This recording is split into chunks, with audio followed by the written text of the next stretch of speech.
Yes, people, welcome to another edition of From a Third Eye View Umpire Radio, hosted by myself, Flawless Mr. Take Note, and I'm joined by one of my fellow co-hosts, man like Stato, aka Bloodstroke, aka Mr. I've seen more in a night than you've seen in your life. What are you telling me? You good? Beautiful weekend. What a weekend of football. I've been looking forward to today.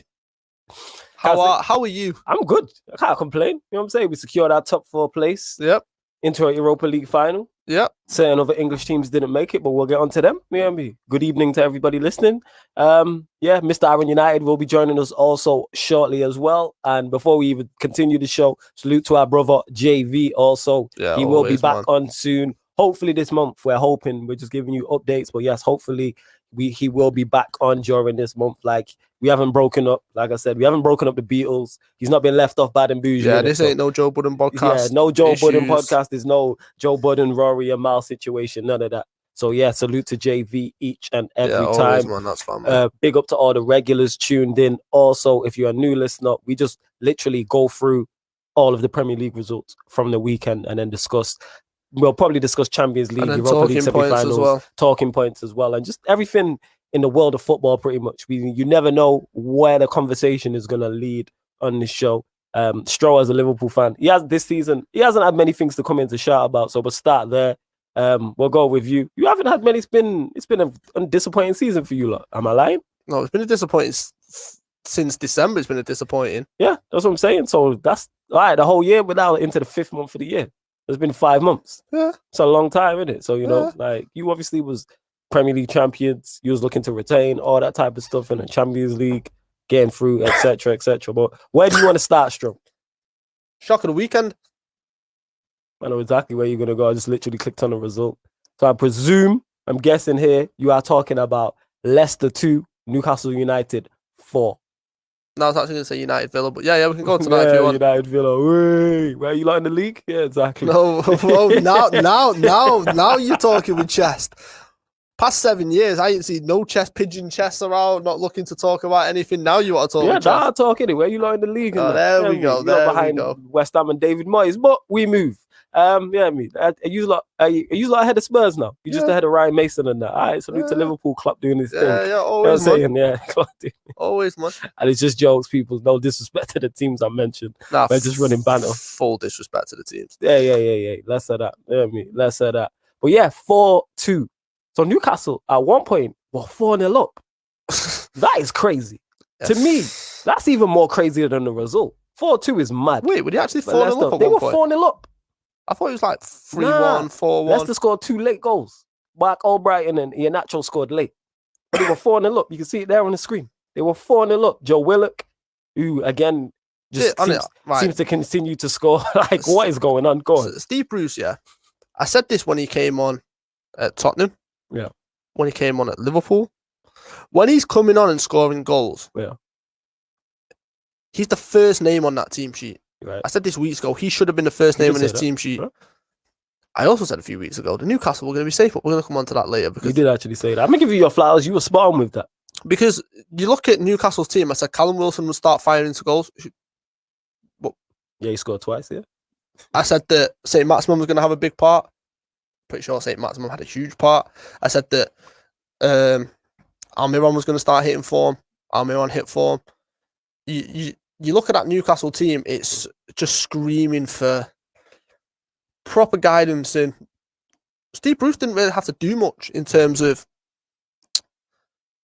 over the past couple of games. You know what I mean? Tactically, he's kept it the same, but he's had an injection of pace in terms of St. Maximin's come back into the squad. Callum Wilson's just coming back from injury, and they're firing on all cylinders, and they look like a team with confidence. Yeah. The Spurs result would have given him huge confidence. Coming to Anfield and getting a point there after being battered for 89 minutes of the game, huge confidence. Mm-hmm. So it was a shock. I'm not gonna lie, because huge shock. Because looking at it, huge shock. Leicester win that's for me top 4 guaranteed. And what did I say about Leicester in top 4? Yeah, but come on, they're not going to throw it away like that. What did I say? We're going to get onto that. It does make it interesting. Who backed your team more than you? Me? Come on now. And I'll tell you why I don't back my team. Yeah, we don't, because it's Liverpool, I understand. Nah, no, it ain't because it's Liverpool. It's because it's Liverpool. Because it's Liverpool. Don't even try that. You not getting it. You know what it is? Because JV's not here to balance it out. You get use the listeners here and the watchers are getting an inside look of what me and Straw are like, B being a United fan and him being Liverpool. But go on, continue. Yeah, just the whole thing was just surprising.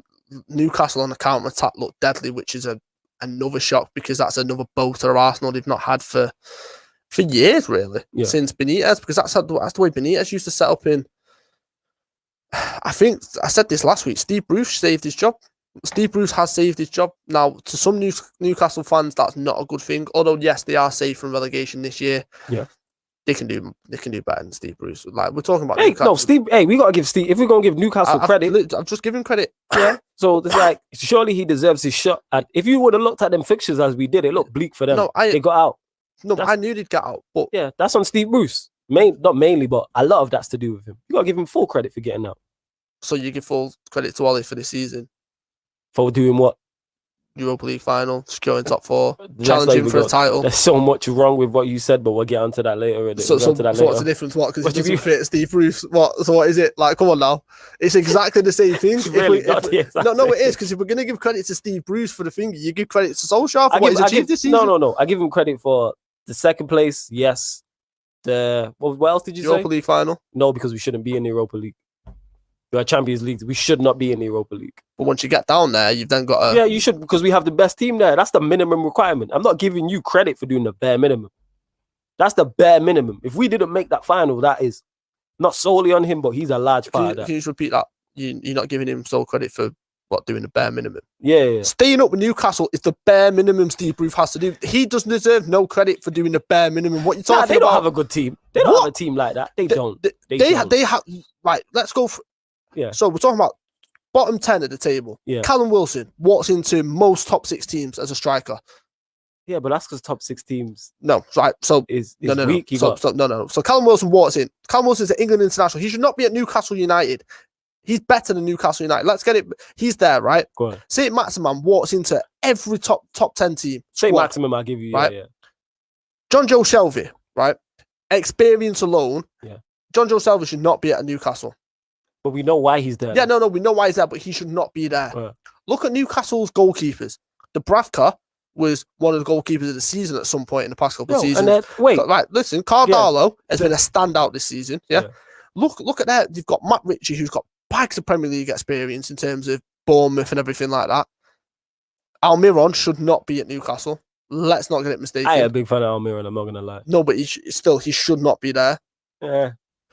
And then, no, he shouldn't. Technically, he's better than that. He is. I don't know. That might be that bottom half. That might be his level still. But go on, carry on. The squad they have should not even be anywhere near relegation, is my point. You think anywhere near? No. Have you seen their squad?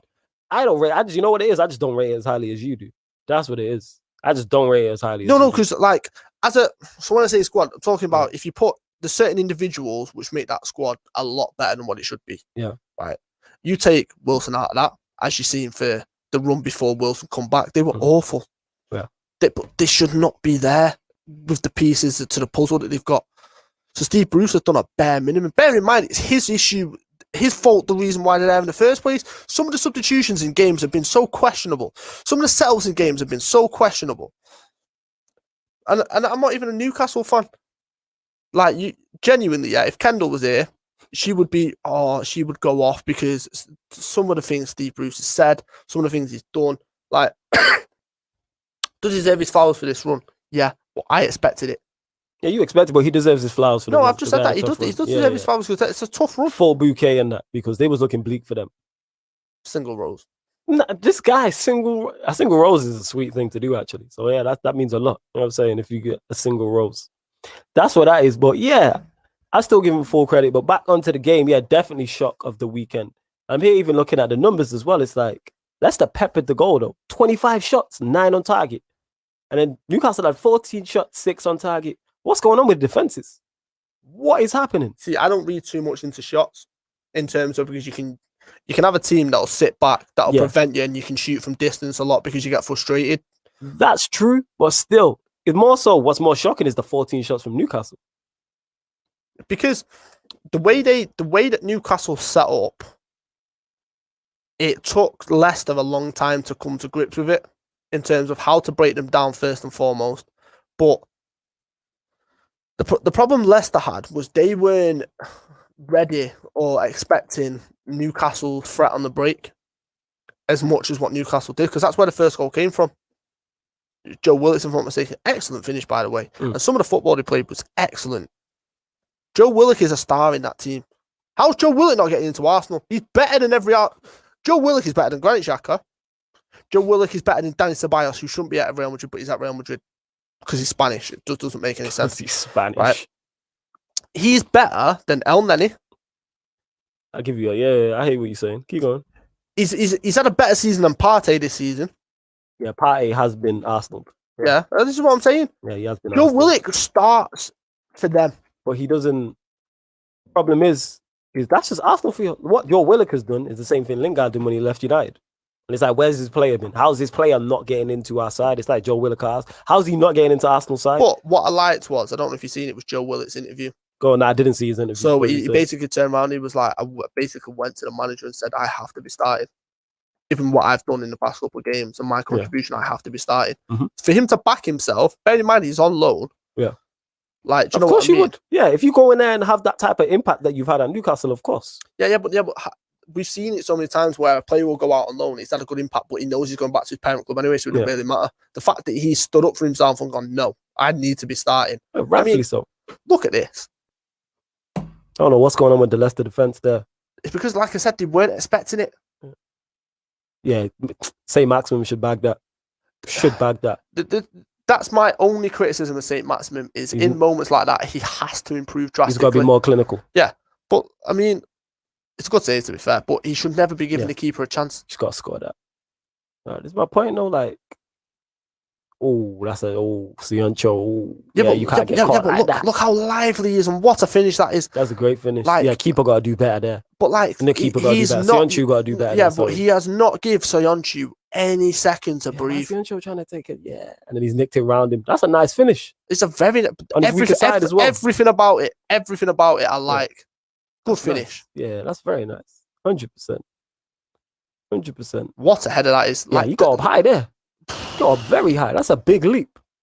Big. Do you know what I find fun? What I found entertaining was Newcastle fans' reactions when he was named in the squad. Who done it? Yeah. Why did he not like him? Did he like him? No, they were just like, I can't believe we're going with him. I think it was more the setup they weren't happy with, and then because the setup here was. Let me just refresh my memory. Get the lineups up. So yeah, Newcastle's setup was the Bracker in goal. Then he had Dummett, Fernandes, Kraft as the centre backs, Ritchie and Murphy. Yeah, it was. I think it was the Dummett and Kraft they weren't too happy with. Do you know what I mean? Like in terms of them in the back three. Right. It seemed to wear. Then he had Almiron, John Joe Shelvey and Willock. It's the midfield three, and then St. Maximin, Callum Wilson. One thing you do have with St. Maximin, Callum Wilson is movement and pace up top. And this is what I'm saying. And then you got Willock who will go and back it up, and Almiron as well. Honestly, they caused Leicester so many. I mean, look at this as well. Yeah.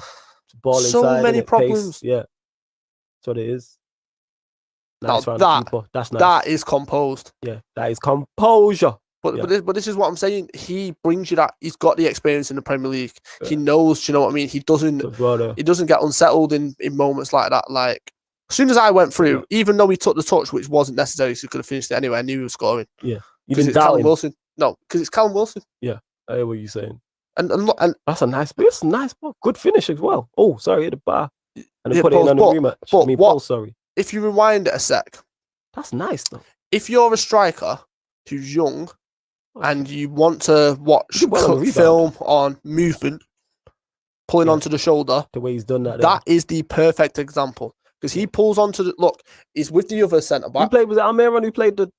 pass. Nice pass. So he starts off on Sionchu and he drifts into the space. Now he's on the shoulder of the other centre back. The centre back can't even see him. Yeah, he didn't even know he was. The ball's in behind and he's in the defenders in no man's land. Yeah. If he touches finger, he goes down. It's a penalty. Yeah. It is the run, the first touch as well. Just everything to compose himself. He's unlucky with the first finish, even the second finish. Nice. Yeah, that's difficult. That's difficult. But that's a man who's confident. I mean, look. Okay, he just pops it in. Yeah, but with it, look at what foot he pops it in with. With his left foot as well. From that angle. Yeah. That's a difficult finish. Yeah, definitely. Without question. Rolls it. That's a strike. That is an unbelievable finish. That is a strike by Alvarez. That's top notch, that. He has proper rattled that. Oh, yeah, he's put everything into that. He's rattled that. Proper rattled that. Yes. And the man who can't stop scoring in the Iheanacho, another good finish. The finish last week was... Can't stop, and he's scoring good goals as well. That's the thing. Like, that's not an easy finish either. No, look at where it goes. That is right in the corner. Even if the keeper dives, he's not getting that. He's there nowhere near. I'll give him full credit for that. So as you hear, looking at the league table, I was hoping for a more exciting relegation battle, but here we are. I was hoping for one. I knew relegation was... Hey, give Newcastle full props and the whole team and the manager for getting the points that they've got. And now they're up to 14th, even though there's teams around them. I know, but look at where they were and look at where they are now. 14th. 14th. 2 points off Palace in 13th, obviously, but Palace have a game in hand. But Sheffield United obviously have been gone. West Brom got relegated yesterday after a defeat to Arsenal. Fulham could go tonight. Fulham could go tonight. Yeah, they could go tonight. I'm not sure what is it if they get beat, they go tonight. What's the gap between them and Burnley? Burnley and Fulham it's a big gap still. Is it? Yeah, 9 points. It's 9 points. So if they lose tonight, if they lose tonight, if they lose tonight. They're not technically gone, but they have a worse goal difference than Burnley. Not even just saying this because it's Burnley, but there's part of me that, just to make it interesting. Yeah. Fulham beat Burnley tonight, then it's 6 points. Burnley then play, or Fulham play an early game, win. Then it's only 3 points in it. Yeah. Like, there's part of me that wants a bit of excitement. Yeah, for the relegation battle, because I was hoping that we was going to see a showdown. Yeah, you were hoping. Like, I thought, although I knew Newcastle would be safe eventually, I didn't think they'd do it in this fashion. I'll be honest. I backed him to be safe. I thought it was going to go down right to the wire. Yeah. I thought it was going to go to the last game of the season.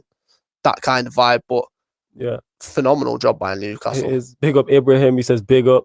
Kendall on a what's it called? DJ Khaled stuff because we the best. Salute to Kendall. Hey. Big up Ryan. Big up Flawless and Stroh, says Ryan. Salute to him. He says Arsenal are not a big club anymore. He also says all I've heard over months is Thiago is a fraud and he's the biggest flop. Party has been 10 times worse than Thiago. We're gonna get onto that. If Leicester missed out on top 4 as Rodgers bottled it, I don't think he did last season because of too many injuries. But this season, I don't know.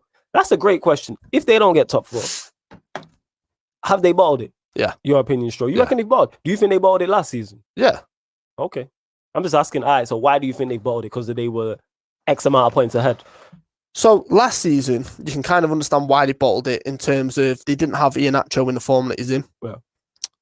And they were overly reliant on Vardy. If Vardy wasn't firing or even performing, Leicester didn't have a chance last season. Mm-hmm. Last season, to me, they still bottled it. It was theirs for the taking. It never should have went down the way it went down, but it did. Right, this season, look at the fact that you've even give us a chance is shocking to me. Yes, Newcastle have been on phenomenal form, right, over the past 4 or 5 games. The one that he's been on is saved Bruce's job and he's kept him in the Premier League. Hats off to Newcastle. Yeah. Leicester should not be getting beat at home 4-0 by a team that was fighting relegation. Facts. They're a top 4 team. They win that game, that's Champions League because qualification secure. If they won that game, they're on 66 points. So not only are they 2 points clear of Chelsea, they're also in third, and it'd be 4 points off Manchester United with 3 games to go. Champions League's done. Yeah. There's no one that can catch them at that point. Mm-hmm. Yes, Leicester have got a horrible running coming up. Yeah. But if you look at it, we're 9 points behind with 2 games in hand. I'm having a look here. Yes, you are 1 game in hand on Leicester, and you are 6 points. 6 points. So before we played, we were 9 points behind with 2 games in hand. Now we're 6 points behind with a game in hand. Okay. That then puts us 3 points behind, right? Look at their running. Yeah, their running's not good. Their running is terrible. They've got Chelsea to play. They've got United to play. They've got Tottenham to play, right? Yep. What are they playing at? They should have had this secured a long time ago. And that's not even me just over-exaggerating, by the way. Like, Leicester should have had this secured a long time ago. Correct me if I'm wrong, but did they not drop points to Everton not too long ago? They dropped points to Southampton. 1-1. That was the game before. And Southampton were down to 10 men. Yeah, Southampton were down to 10 men. They did beat Palace. They beat West Brom. Yeah, you're right. If they get 6 points from those 2 games, away to Southampton being down to 10 men and beat Newcastle, done. Yeah, it's over with. Yeah, it's done.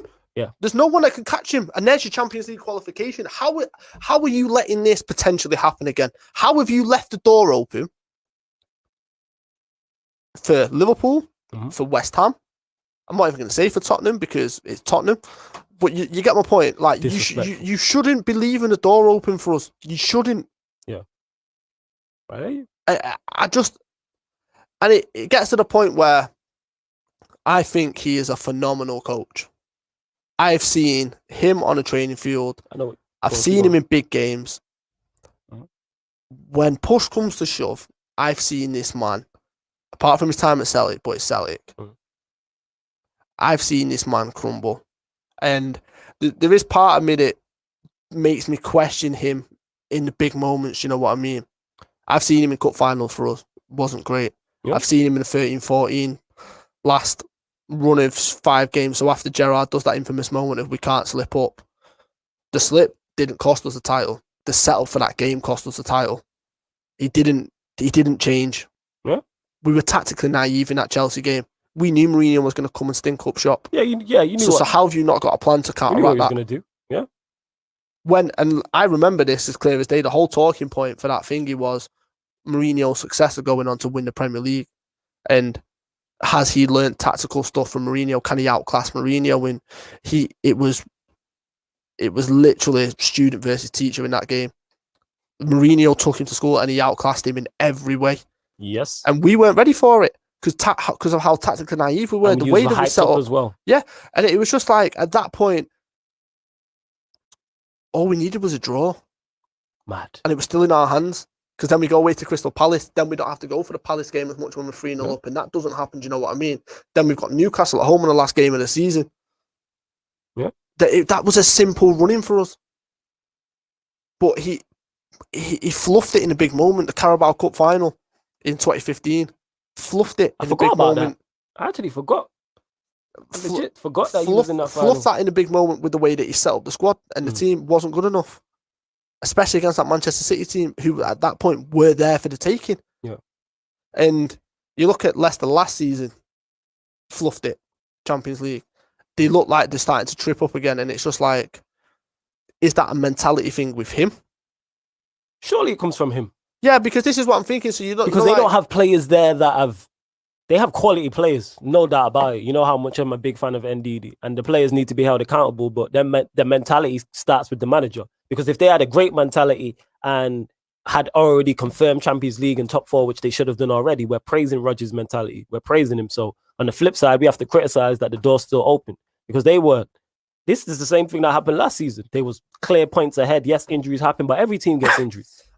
But what I mean by, is it a mentality thing for him? Because when push comes to shove, it's almost as if there's a mental blockage, which isn't a good sign. So, like, everyone talks about Pep Guardiola in the Champions League semi-final, how he overcomplicates things, right? Yeah. That's a mental thing. Because over the past couple of years, they've not been at the level they've been at in the Champions League that they have been in the league and all the other domestic competitions, right? So he overcomplicates it to compensate for the fact that he's not been in a cup final for 10 years. You know what I mean? Yeah. Brendan Rodgers, right? So let's go back to the Liverpool-Chelsea game in 2014, yeah? Let's go down memory lane. So that slip happens in the 25th minute. Yeah. Still 65 minutes of football to be played. What you need from your manager at that point is, yes, emotions are all over the place, especially when it comes to Gerrard, who's your main man at that point. Thanks. Right? The reason why I'm saying that he got it tactically wrong in that game and he cost us the title in that game was for this reason alone, right? Jordan Henderson got sent off or got a booking. I think it was a sending off against City, right? Which meant that he couldn't play in the Chelsea game. At that time, the reason why our formation and system was working was because Henderson was Gerrard's legs. Right. Take Henderson out of that equation, you can't play Gerrard in the pivot by himself as a 6. You can't. He's not got the legs. Not against Oscar at that point, not against their midfield at that point. You can't do it, right? You have to play someone to sit alongside him that'll do his legs, And then or you go with a completely different system, which you had done at previous points in that season. We played 3 at the back at some points. Like I said, if you change your system because you've not got personnel for the system, that's not you being negative. That's you reacting to what's going on. That's you trying to get a result with the pieces that you've got. Instead, he showed how naive he was at that point, going up against Mourinho, by the way, by sticking with the system, but making Gerrard play as the 6 by himself. Yeah. Which then meant he was the man that tried to pick the ball up from the midfield, which he wasn't doing all season. It was Henderson that was doing it. And then feeding it into Gerrard, who can then turn on the half turn and feed it in between the lines. What happens when, obviously we know what happens when he goes to pick up the ball. Yep. He slips. But even then, that's 25 minutes into the game. There's still time to react. It's not like there's the 80th minute. What I wanted from you at that point was when we get in at half time and it's still 1-0. Yeah. Regroup. Calm down. Yeah. Let's not lose the title. We've got 45 minutes now. We can regroup. We can do this different. We can do that different. Let's just calm down. Let's take the emotion out of it.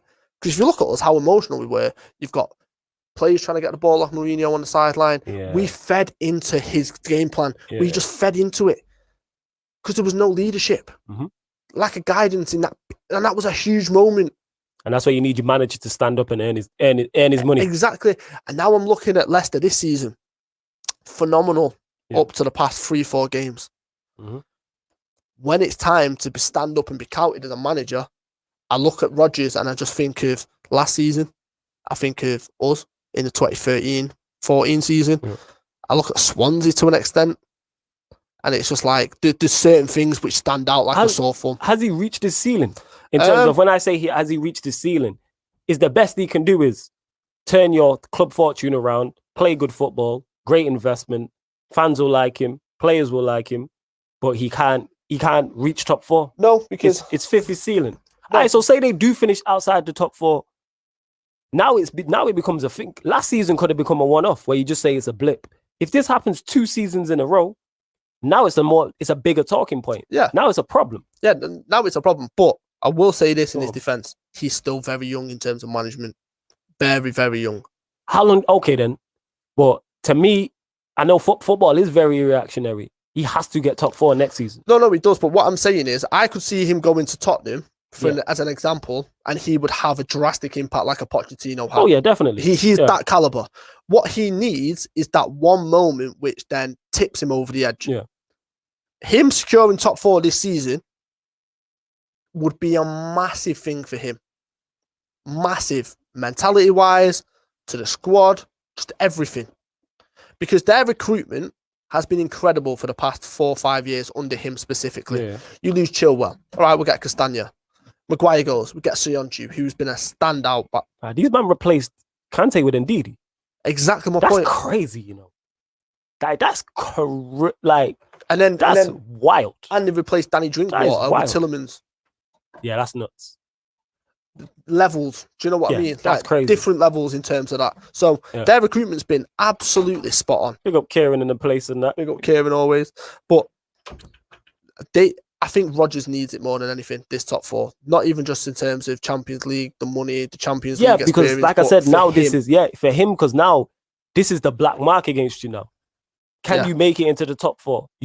You've had the players and the team to do it 2 years in a row, and 2 years in a row, you've had a head start. You've been points ahead. You've been clear. And now you've been caught back. They're now 4th. And if Liverpool win, like you said, they're 3 points off them with 3 games to go. And Leicester still have to play. And Manchester United, Manchester compared City, to ours is awful. And this is why I said because Chelsea are still going to need the points, potentially. Chelsea still, because Chelsea only got point clear and they're still, obviously they got 2 finals to look forward to, but they're also as well trying to secure top 4. United isn't going to be an easy game because United are going to want to play himself into form coming into the Europa League final. And we probably will rotate, which Ryan spoke on here, because Ryan here says... You won't rotate against us. He says, no, rotate against Leicester United, because we play Tuesday. Oh, yeah. We play Tuesday and Thursday. He says United will put our weakened side tomorrow and then put their strongest team against us, because Ryan's a Liverpool fan. Yeah, which is I can see that happening, but again, this adds to the pressure situation.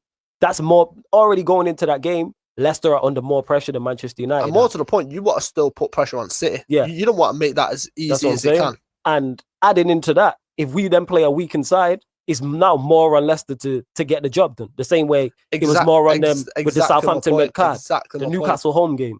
Maybe this is following a trend. If they don't beat us, if we play a weak inside, even though I predicted United to win, you do seriously have to look at the manager and the players. But Leicester as a club have got the underdog mentality, right? Yeah. Look at him in the 2016 season when he went on and won the league, yeah? No one expected it. When you don't expect anything from Leicester, they go under the radar and they do phenomenal. When you then start talking about Leicester as title contenders, as this and that, look what happened this season when they were talking about Leicester being a title contender and they came to Anfield and they got beat decisively, by the way. James Maddison, I think the week before, turned around and said, look, I think we should be in the conversation. The week after, they showed why they shouldn't be in the conversation because, and that's not being disrespectful. You're not being disrespectful. It's just the way you've put it has made me laugh, but it's true. Because the problem is Leicester are great when they're the underdogs. When you expect something from Leicester, that's when you start to see cracks in the foundations, and it just doesn't. The two don't go hand in hand because they've not got that mentality as a team yet. But that comes from the manager. Yes. But that's the problem when he's got mentality issues and he's got issues in terms of getting stuff over the line, apart from at Celtic, but anyone can get anything over the line at Celtic. It's Celtic. They are the Bayern Munich of Scotland. Let's be honest.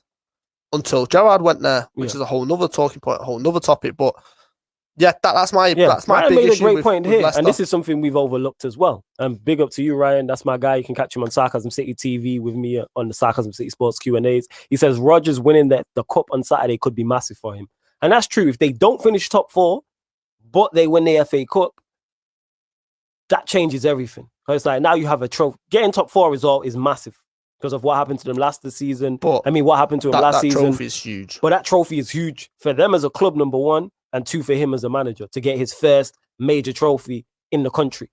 So then that leads them in. That gives them momentum now. So even say they finish 5th and don't get in the Champions League, but win the FA Cup, that's still a very successful season. It's something to build on. You have silverware now. And I think that puts Leicester in, that gives Leicester a better chance of finishing in the top 4 if they do win the FA Cup. Yeah, because the momentum type of thing. Like Liverpool did that. Like the season you won, and Ryan spoke on this, the season you won the Champions League, he thought, all right, we're going to win the Premier League next season.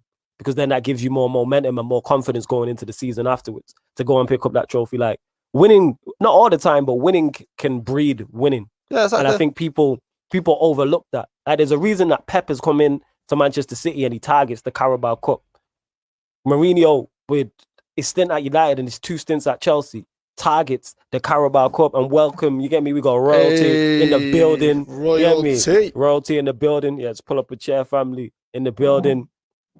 In the building. What's going on? You blessed. Mr. Aaron United has joined us in the building. Nah, man, no worries, man. You busy, it's calm. But yeah, as I was saying, so, and Ryan makes a great point because I overlooked that. I think if they win the FA Cup, that takes the sting of them missing out on top 4. If he misses out on both, though, that means he's failed at 2 hurdles after last season. So that's 3 in 2 seasons. Yeah. I'm not sure he comes back from that. No, I don't. And this is why I'm saying this week is a huge week for him. Massive. Not just this week. These next 2 weeks are huge. Yes, massive. Because, for example, if he loses the FA Cup final, how do you then bounce back from that? Going into the run of games that you've then got. Because then the pressure's massively on. And then it is a back against the wall job. And I do worry for him if he loses the FA Cup final. It could be, I wouldn't go as far as to say it's the end, but I think it's the end of the road for him at Leicester. That's what I'd say. I think it could not be. Not there, it could be. Not the end of the road for him in general as a manager, because you can always bounce back.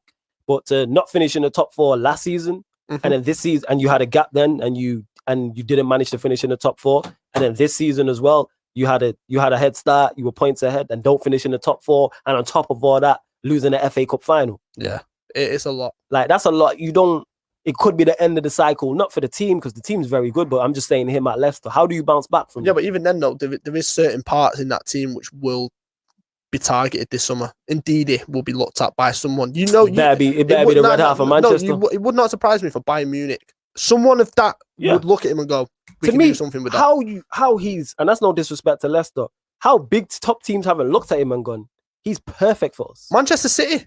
You need a defensive midfielder. Yeah, he's the perfect replacement. Hey, don't put no ideas. Don't put that in the No. But I'm just saying. No, I don't want Ndidi. But like, it's you're do you know what I mean? Like, the only team in the top 6, which he's not going to go Tottenham because it's a step down. Realistically, it is. At this point, football-wise, it is. Right? And that's not even trying to be... Right? So he's not going to go there, yeah? Manchester United could do with him. Oh, definitely. We've got Fabinho. We're the only ones that I look at and go, defensive midfielder, we're set. Fine, yeah. Because I rate Fabinho very, very highly. Because you see the stats when Fabinho's playing midfield and Fabinho's not playing midfield. Yeah. The difference is... Imagine those two together. That'd be crazy. Yeah, but what I'm saying is, like, I don't think we're going in the market for a defensive midfielder. Yeah, 100%. If teams that are going in the market for defensive midfielder has to be City, because Fernandinho's legs have completely gone, by the way.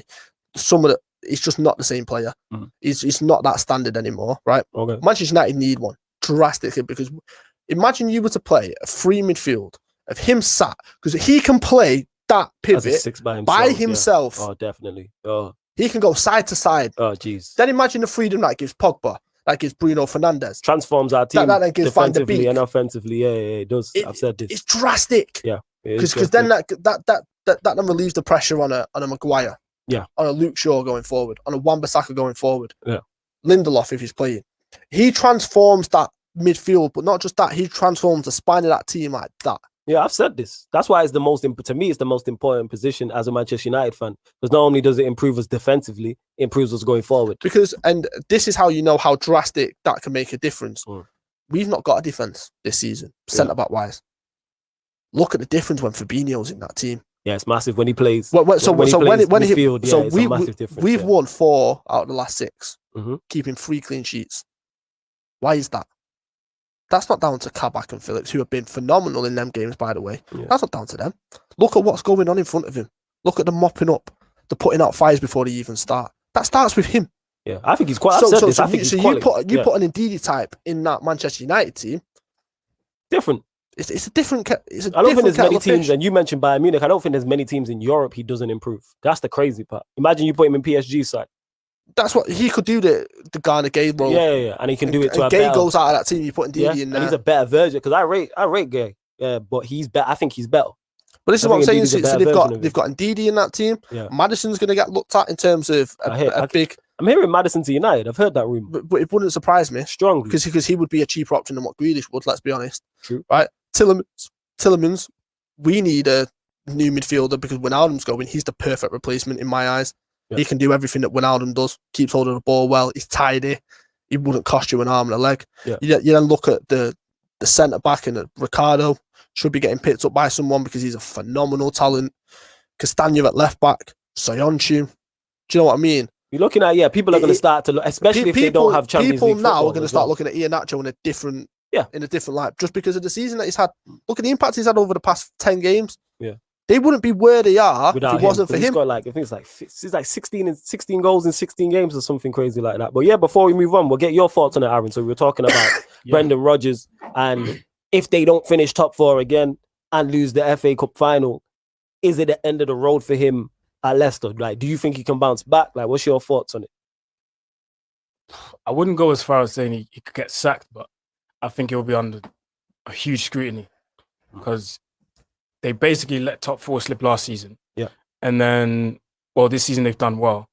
And they're in a position now, it's all in their hands. They have to win the rest of the games on their schedule. I don't know if you talked about their schedule yet, but I think they got us, then they got Chelsea twice, FA Cup final, then in the league, and they're finishing off with Spurs. Yes. Yeah. And they got Manchester City as well, if I remember correctly. Is it City they've got? No, it's not City. It's no, only City. 3 games left. 3 games left plus FA Cup final. Yeah. FA Cup final, if they lose that, I wouldn't be too harsh on them because I think Chelsea's going to win that. But if they do let top 4 slip and they don't make Champions League, bro, that's going to be peak for Brendan Rodgers. I wouldn't go, like I said, I wouldn't say that he's going to get sacked, but serious questions are going to be asked because people are going to look at him like, okay, last season you let it slip on the last day, in the last minute. Remember, Lingard scored that goal. And this season, you were in a comfortable position. At one point, you were even second. Then you slipped down to third. Then you slipped down to fourth. And then you slipped out of top 4 completely. Yeah. But I think Leicester can still make it. I think they will. I think they will. See that? I think West Ham will drop a few points in the next game. I think West Ham. I'm looking at Liverpool. No. And I'll tell you why we're not. Go on. Why in it? I want to hear this. Sell me on this. So we'll come on to the Liverpool game in a second. There's a specific. Historically, there's one place Liverpool have not been able to perform over the past 30 years. We'll get the odd result there. There's one place, and this falls on our game on hand. Who is our game in hand? I'm gonna check now. I'm gonna check your matches. I think that's us, isn't it? Game in hand, Yeah. Where? United, Liverpool, at Old Trafford. Old Trafford. So we've not won there since 2014. Yeah. Before that, we hadn't won there since 2009. Mhm. We cannot get a positive result there. I don't know what it is. We step in the bush bit at Old Trafford. Yeah. We go through this force field, which is kind of like Wakanda, and it's just like we get stripped of everything. You know what it is? Matt Coppish spoke on this, and big up to the Coppish gang, Drifty, Callum, the whole Coppish gang. Shout out to He them. said, Yeah, salute brothers. when we was doing the preview, obviously before the game got postponed, and he said the issue he thinks Liverpool have with the game is we don't play the team, we play the occasion. That's my point. But it's everything. So, like I said, we've not had many positive results there at all, and you understand why over the years, because Fergie's just the greatest of all time manager wise. The teams that Manchester United have had, we've never been able to compete because we never really went out and spent big money. But even then, you would still get the odd result, right? Look at the teams we've had over the past couple of seasons. Yeah. And we've still struggled to get a result there. But the thing is, you're saying struggle to get a result there, and I agree with that. But a draw, which I think it will be, is not the worst result in the world for you lot. You think so? Yeah. Because then you got West Brom away to West Brom, away to Burnley, and at home to Palace. They're favourable fixtures. They're not. And I'll tell you why. Oh. Because, right, so Burnley's always a hard one. in the top, so our results in the top 6, we've dropped, I think it was, looking at it, 8 points. Yeah. Right, all season. Yeah.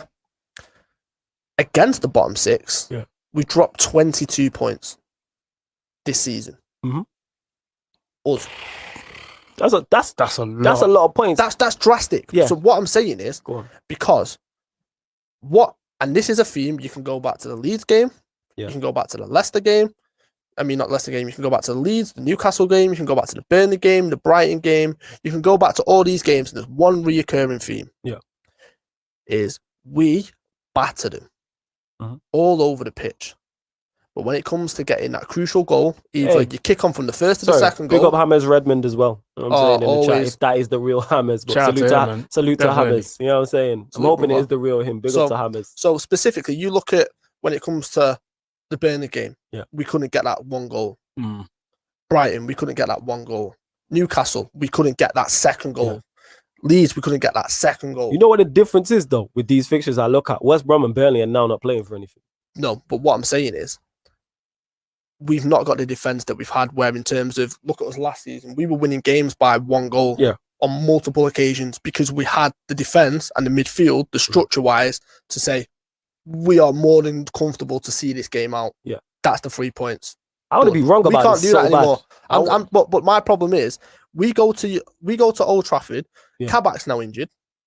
Yeah. Is he injured? Yeah. So that then means that we're potentially going to have to play Fabinho at centre back because we can't play Reece Williams against your forward line, by the way. Cavani in the form that he's in is a wrap. It's game over. We can't do that, which then leaves the midfield even more exposed. That's our biggest problem, is that. And I look at United, I look at Old Trafford, I look at our defence, I look at your attack. Everything I look at for that game on Thursday screams to me we're dropping points. I think you drop points. I mean we're dropping points. Oh, so you reckon loss? This could end up disastrous. And genuinely, I'm not even just saying this. I said this in January. You had the chance to put the biggest dent in our confidence and everything. Remember, you didn't do it. Yep. This is now the time. Because you look at it, if you beat us decisively, 2-3-0, Cavani gets a couple. Yeah. We're not coming back from that. Let's hope so. Because we can't, at that point, it's done. Our top 4 chance is over, especially if West Ham get a positive result. We then got to try and chase them. Yeah. This is huge. And then if you look at it, everything has gone against us this season. Kabak's now injured. So we've not even got the stability of having Fabinho in midfield. We're now having to potentially play a kid there. How long is Kabak out for? I'm not sure, but there's talks that he's potentially going to miss it. So he was fit. He was named in the lineup against Hughes, and then he picked up a knock in training the day after. And then he missed, obviously, Southampton, and there's talking that he's potentially going to miss this game as well. Yeah. Which is frightening for me because we need Fabinho in that midfield. Fabinho and Thiago in that midfield, we'll come on to the Southampton game, ran that game. We'll talk about it since we're obviously Liverpool 2. We'll switch lanes, Southampton 0, obviously, which we're now talking about strengthening but this is Liverpool's the thing, top 4. Same thing. Go on. We had chances after chances after chances. Mane had chances. Salah had chances. Yeah. Firmino had chances. the potency's just not there this season. Yeah, it's not. The rhythm's not there. And listen, I understand it. Can I just say that's a good save. Alisson, if this is Mignolet, we're losing this game by 2 or 3. He has literally transformed us more than everyone talks about the Van Dijk. Yeah. But defensively, you're still going to concede chances, regardless of how good you are. Of course. You then need your keeper to stand up and be counted. Yeah. He did that tonight in that game. He was phenomenal. Why that? Good header as well, that by Mane. But do you know what made me laugh about this more than anything is you see the stat. This is the first time that Salah's assisted Mane in God knows how long. It's like I've seen him put it on a plate for him. Yeah, and he's overcomplicated it. Yeah. The Newcastle game, Salah rolled it to him and just went, go on, tap it in. He tried to take a touch. He tried to take it down the goalkeeper. Yeah. It's just like, that's not down to Salah. Yeah. That's down to Mane. Yeah. Mane's not been the same this season. No, he hasn't been. Firmino's not been the same for the past 18 months. And I've said this, and I've been probably one of the only Liverpool fans that have openly criticised him because everyone loves him at the time. His overall gameplay has not been there. He has not been himself. And problem is, he's the leading line. He presses from the front. He leads the line from the front. So when that's off, the press is non-existent, and you can just get through us with ease. And that's what Manchester United should have done in the second half away at Anfield. Yeah, once you ride out that first 30 minutes, and you play that one pass, and you go, oh, actually, we can actually get through them with ease. At that point, it should have been game over. Yeah. But there's something about this game because I think Ollie's got a point to prove in terms of because everyone talks about it's just going to end up 0-0. Do you know what I mean? Like, there's that. Alex, he got away. Hey. Yeah. No, he gets away with it. But he's got some scary moments there, man. You got to get this passing out from the back. Do you think Klopp asked him to do that? Just passing out from the back? No. You don't think it's a Klopp tactic? No. So you reckon he just chooses to play out from the back? No. I think with Klopp, and from what I've seen, from when I've been at games, it's a good finish as well. Yeah, good finish. That's a very good finish by Thiago. He basically says to Alisson, if it needs to go, it goes. I don't want you overly passing out from the back. I don't want you doing this and that. What I'm saying is, with this Liverpool team specifically, and you'll know this because you play football, you start to build relationships on the pitch. Yeah. Right? So you look at, for example, midfielders. There'll be certain midfielders in our team that will come short for the ball. Fabinho, prime example. Fullbacks. Centre-backs will split in a certain way so you can trust where you're passing it because you'll always, do you know what I mean? Yeah. There's no Van Dijk. There's no Gomez. Robertson's having to press further forward in terms of we've changed our system slightly so he's the one that goes further forward rather than Trent does. Trent's now dropping a lot deeper. Yeah. There's no... I have screamed about Gini Wijnaldum being so lazy in terms of actually moving for the ball. Did I not the other week show you how many times did we find for Gini Wijnaldum behind the man instead of showing? Just come in a bit shorter. Then I can receive the ball on a half turn. Then I can pop it through midfield or I can go wide. And he's not doing that. So when you see Alisson making that mistake, that's not Alisson. He's looking at people. There's no one moving. Yeah, there's no. Yeah. But at that point, just get rid of it. Yeah, sometimes you just have to. With on that Gini Wijnaldum point, I've seen it a couple of times. Do you reckon he's hiding sometimes? Yeah, a lot of the time, especially because when he does that, that reminds me of what McTominay does a lot as well. Hiding behind people, but then asking for the ball and expecting. It's like you don't really want it. You don't really want it. Exactly, and it's not even that because it's like the Real Madrid game was the biggest example for me. Was he was the captain that night? I wanted a captain's performance. Yeah, non-existent. He was hiding. There was times on the third goal I was highly critical of him because he's just stood on the edge of the box and it's just like he's just letting I think it was Vinicius again, just letting Vinicius drift into the space where he should have operated. If he's tactically aware, he drops 5 yards that way and he cuts the source. He cuts the pass at source. He doesn't do that. I've lost count how many times I've seen him receive the ball. One touch. All you've got to do is one touch, get rid of it. You can even play one touch, just bang. There it goes. It's in there. He takes a touch. He looks left. Can't go left. Then he looks right. Slows the game down. He then goes left again. And he'll then play a pass. And it's like everyone's then sat back. And that's why we've struggled so much against teams in the bottom half of the table. Yeah. Because of that. Because it comes from the midfield. You have, and I've lost count how many times when Henderson was fit. Quicken the ball up. Move it quicker. Against tempo. Because against Atlanta. Yeah. Obviously, Liverpool released a clip where they're talking about him, and obviously you can hear everything that he's saying in that game. Oh yeah. And I've lost count how many times. Ginny, quicker.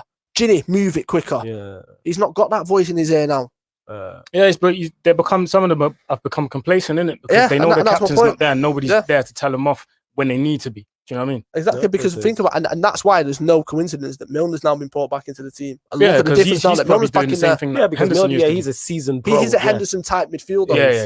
Yeah. I can see him be on the pitch and like telling people off like, "Yo, we need to quicken it up, tempo, pace." And look, I'm not even just saying this. Look at the drastic impact it's had on Trent's game. Trent's now not talked about in the light that it was talked about 2 or 3 weeks ago when the whole league got dropped by England. Why? Because Milner's been in the team. Yeah. Look at the difference, because now he's given him the license to go forward. Yeah. Aston Villa, prime example, gets the winner. Man of the match against Arsenal, prime example, because Milner's there. The second leg against Real Madrid, he was our standout player. He should have had 4 or 5 assists that game. Milner's there. He's the Henderson type midfielder, and this is what I'm saying. Once you give us a bit, we're a structured team. Let's not get it mistaken. We are. Yeah, you take pieces out of that structure. Obviously, it's not going to work right. Look at a clock. You take the face of the clock off. It's got every little part, and every part makes a difference into it running and telling the time. You take one of the clogs out of it, it's not going to operate the same. That's exactly the same with Liverpool. Oh, I hear exactly what you're saying. So speaking of Liverpool, what we're going to next is obviously Southampton, who they beat, and just how bad their form's been, and it's kind of went under the radar because they were mid-table and they were losing games and their form wasn't good, but they was always clear of the relegation zone. But Hassan Hüttl was talked up, a few months back about being the next best guy, and then obviously we beat them 9-0. They got beat 9 by Leicester season before. Go to you, Aaron. Like, what's your thoughts on like Hassan? Can he turn it around? Like, was he overhyped? Is it just bad form? Like, what do you think it is? It's a weird one with him because he is a good coach. Like we've seen what he'd done with how he got appointed at RB Leipzig after Rangnick decided to go higher up and be the sporting director, and they brought in Hassan Hüttl in the second division of German football, managed to get promoted to the Bundesliga in their first season ever, managed to get them Champions League football, and then obviously made the switch to the Prem. He is a good coach. I just don't think he has the best tools to work with. I just don't think he's got the best tools to work with like he did at RB Leipzig. You look at RB Leipzig, he had a sick team. I remember there was a game where they played against Bayern Munich and they got beaten 5-4, but that 5th goal they conceded in like the 96th minute. Yeah, when Robin went like on a madness and dribbled past everyone on the right hand side, cutting, then obviously you know the rest. I think he should be given another season with more tools, because I think he's a bit limited now. Do you know what I mean? I mean, there's a difference between working with Timo Werner, who at the time was shelling it, and now you've got Danny Ings, who is a quality striker, but he's injured, in and out the team. Then you've got Che Adams, who I rate to a certain extent, but it's not like he's got the quality that you need. Yeah, because he's still young and developing. Like, let's not forget, he's just come up from the Championship in Birmingham. Yeah, so Birmingham, he's not of that standard. And then you've got Shane Long, who's never really been of that standard. I even forgot about him. You just mentioned it's like Shane Long went on a run where he didn't score for nearly a year. Yeah. So it's like that's what he's having to work with. Once you go from Danny Ings, the standard is dropping significantly, and that's the problem Southampton have, and it's a massive problem for him. Which is why you then see them when Danny Ings is injured and missing games, the drop it has, because they've not got that spearhead, they've not got the forward line anymore, and they've dropped massively in the league as well. I remember at one point they were top of the league for like a match day or something. Yeah. And everyone was like, okay, cool, Southampton this, Southampton that, and then. Now, what's the position in the table? Yeah, now if we check the table now. This is what I'm saying, they're 16th. Oh my, this is just above the relegation zone, man. And I'm looking at their form. Their form hasn't been good if you actually look at their results. Yeah, it's not been good at all, man. Yeah. It's not big up Sophie in the building. What's going on? Oh, jeez, all right. Yeah, you can catch. Yeah, you can catch it beforehand during drive time before us at 4 till 7. 4 till 7. 4 till 7, yeah. So literally before us drive time. That's a salute to Sophie. League position is not looking good, man. Yeah, if you look at there now, like they got beat by Southampton. Let me scroll down. West Brom. Yeah, so if you look here, obviously they got beat by Liverpool, the game we're talking about. They drew against Leicester, which is a good result. But then if you look, lost to Spurs, lost to West Brom. They beat Burnley, lost to Brighton, lost to City, lost to Everton, lost to Leeds, drew with Chelsea, lost to Wolves. Like, I remember talking about these on the show, and I was like, they only won like a game in a month or something like that. It was the result. The positive result they had was when they beat us in January. They went on like a 2-month run where they didn't pick up many points. I was just like, it's sad to see, man, because Hassan Hüttl is a good manager in my opinion. But I read something when I was watching German sports news, and someone was saying that he had been told that Hasenhüttl is, when his contract expires at Southampton, he's not even thinking about carrying on. He's thinking about retiring. Yeah, that's what people are saying in Germany. He's not even thinking about going back to Germany, coaching a top team over there, apart from Bayern Munich. He's not. He's looking to quit, and it's a bit sad, man, because he can actually do this. Because this is what I was about to say. If you look at the I'm just trying to think of the correct word. So you look at Nagelsmann, for an example. Yeah. Look at the praise he gets. Look at the hype he gets through the media. Take him out of that squad, or take him out of managing Leipzig. You then put Hasenhüttl in there. Hasenhüttl does a similar job. Hasenhüttl was doing that job to a high standard. I feel sorry for Nagelsmann because he's seen his path into the Premier League and thought, I can do well at Southampton. I'll then move on and do what Pochettino did and get a Tottenham job. Yeah. That's what you could see his vision and his career path when he picked Southampton. Makes sense. Southampton are got a good squad. They've got excellent youth facilities, excellent facilities. They've got great management in terms of above them at board level. So it makes sense why you would want to potentially look at a Mauricio Pochettino career path, yeah? And it's just gone drastically downhill. Because if you look at Nagelsmann, when he was at Leipzig, was linked with the Tottenham job just for staying at Leipzig. For me, if I was him, I'd have just stayed where I was. You bring Werner through. You help develop Werner. You then look at the squad that they've had, they had Kaya at the time, and Werner and Kaya, them two were just outstanding, crazy. And it's like, you've got all the pieces there. You don't have to make that instant jump to the Premier League. The Premier League will come calling. Yeah, as we've seen, the Premier League, if you make enough noise, they will come calling. And that's the sad thing. I look at him and it's just like...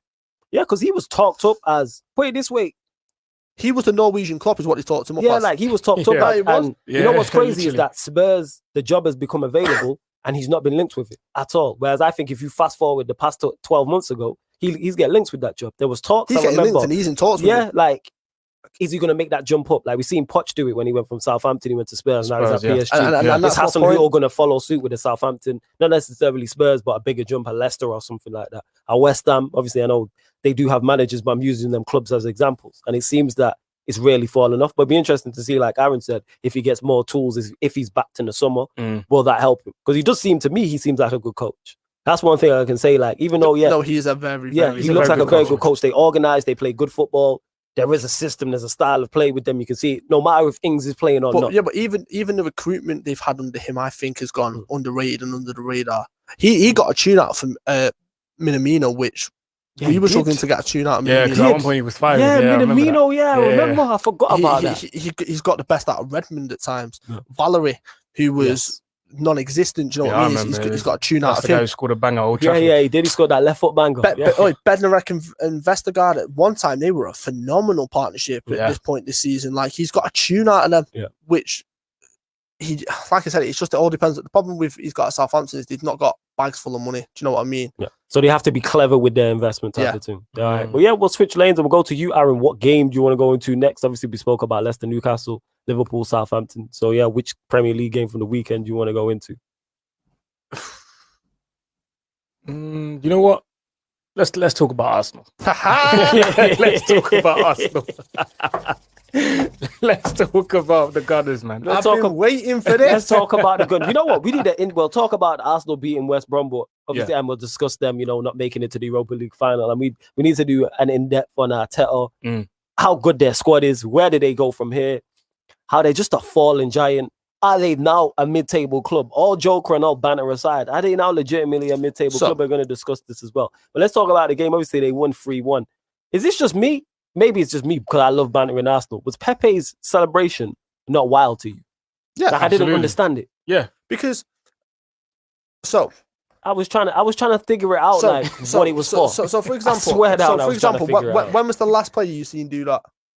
I think it was Gerrard against us. I think it was Gerrard again, when he scored twice against us. Old Trafford. Yeah. But that's because it's an iconic moment. He scored two penalties at Old Trafford. Yeah. And the league Liverpool United. Was he? Yeah, he was chasing it. Were you chasing the league title? He wasn't. No. Okay. So Liverpool United, historically, that is not historically. It's the biggest game in England. Yeah, definitely. That warrants that kind because you're on enemy territory. Yeah. I don't mind that. You're playing West Brom. Yeah. You are just about to now. They are a championship side. Yeah, they're relegated. Yeah, and you're pointing in the camera. Do that against Villarreal when you scored a winner in the 90th minute to get your team to a final. Do that against Spurs. Makes sense. Do that against Spurs. Yeah, I was trying to figure it out. I was confused. He's confused, clearly. Don't get me wrong. It was a good goal. The goal was banging. The goal was sick. The goal was banging. It's just, like Stroll said, it's the celebration, man. It's the celebration. Choose another one. Yeah, by all means, do the one everyone's known you for. This one here. Like, but what was it? I didn't understand. Like, is it because I don't know if he got criticism online over the Villarreal thing.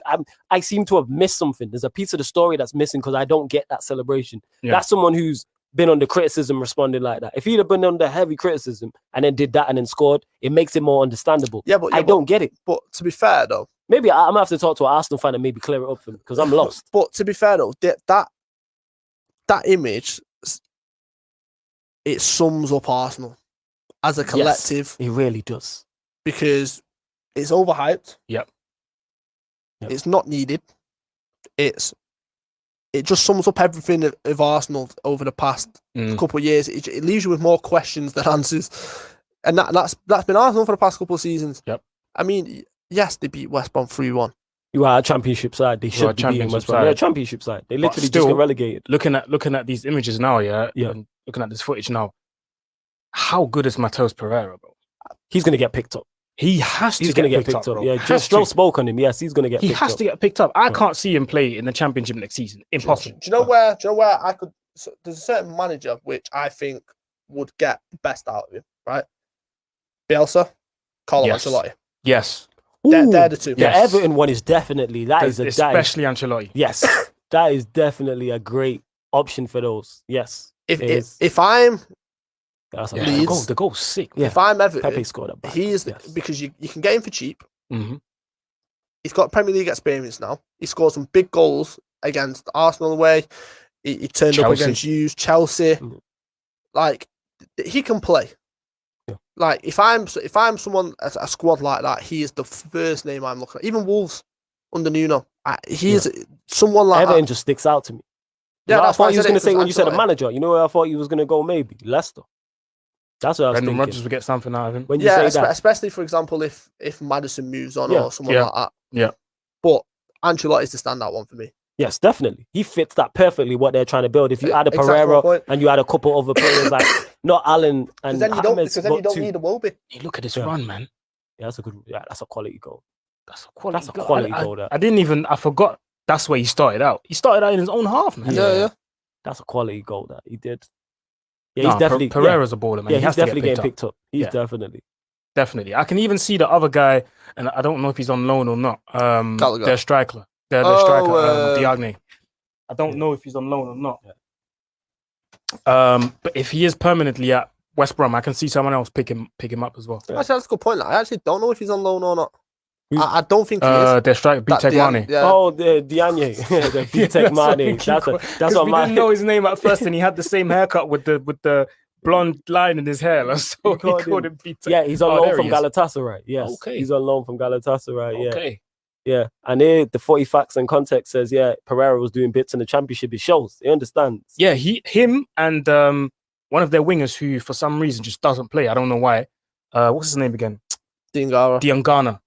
Who was on loan from West Ham, but then they bought him permanently. Well, do you not remember when you sold him? Noble came out and said, "This is why this club's a joke at times." Yes, I remember that. Yeah. That was because he sold him on Pi. I remember you guys spoke about it. That's the guy. Him and Pereira. Well. That's a good free kick. Him and Pereira were the two best players in that squad, and they were two very, very instrumental players in them coming up in the Prem. Yeah. So it's just the same that Diangana. I know he was injured at one point. He just didn't play, man. Just didn't play. So yeah, you know what? Arsenal, like Stowe said, this just sums up everything that about really them. Even though it's fan our base. jokes. Because remember when they, you know what it is. Go on. With Arsenal, and this is me being serious. I know we like to ban them and whatnot, but when they bought Aubameyang, I genuinely thought this is not a good move for him. Yeah. When he left Dortmund, not just because Arsenal weren't really strong at that point, but it's the way he left Dortmund. Mm-hmm. Right. Go on strike, not turn up to training. I'm not going to play for you guys. You know what them players like to do? When a player leaves a club in that fashion, I always say, you're not going to succeed at your next club. You reckon karma hits you? Of course, you look at someone like Ousmane Dembele, same thing. Bro, he was at Dortmund for 1 season. 1 season. Barcelona comes calling, and you're starting to go on strike and not turning up to training. Yeah, that's the Look at Coutinho. Yeah, there's faking back injuries. There you go. Faking back injuries. There you go. I didn't know he was faking injuries. I did not know. He was. That's crazy. And that is exactly why when he's looking at it and his manager and his agent is begging Liverpool to come calling again, Klopp's like, no. I don't need that in my squad. Has all the right to say no. Yeah. All the right. Because you know what? That's a moral compass. Because when it says you're on the pitch and you're in a tough game, and the chips are down, and you're going to fake an injury again, and you're not going to put your all in because now you're at a club where you went to, you want to play, but they can't play you because if they play you, they have to pay 40 million to Liverpool. Do you see what I'm saying? By the way, what do you think of the rumours of him going to Everton, apparently? It's a phenomenal move. Ancelotti with Coutinho is a game changer. Because you got to add, you know what I'm thinking of? Because he decides to play that back three and he plays James and Coutinho's 2 10s. Oh, my Lord. Feeding Calvert-Lewin, who scored 16 goals in the Premier League this season. Without really having service. Yeah, and now he's got service. And then you back in out with Allen and say they go and get another attacking player to mix in with that as well. They're going to be a problem, if they get it right. He won't go Everton. I'm not saying he will. He'll go PSG. Do you think he'll stick to his I think a bigger club will come in I think he'll go PSG. PSG? I think he'll go PSG. I don't know about PSG, but I see if he's on the market, a bigger club than Everton will probably go in for him. Because let's be honest, Di Maria is getting on. Yeah. And he signed a new deal. And there's someone else that signed a new deal apart from Neymar. Who was it? Draxler. Yeah. Signed a new deal as well. But Coutinho is very, very, very close with Neymar.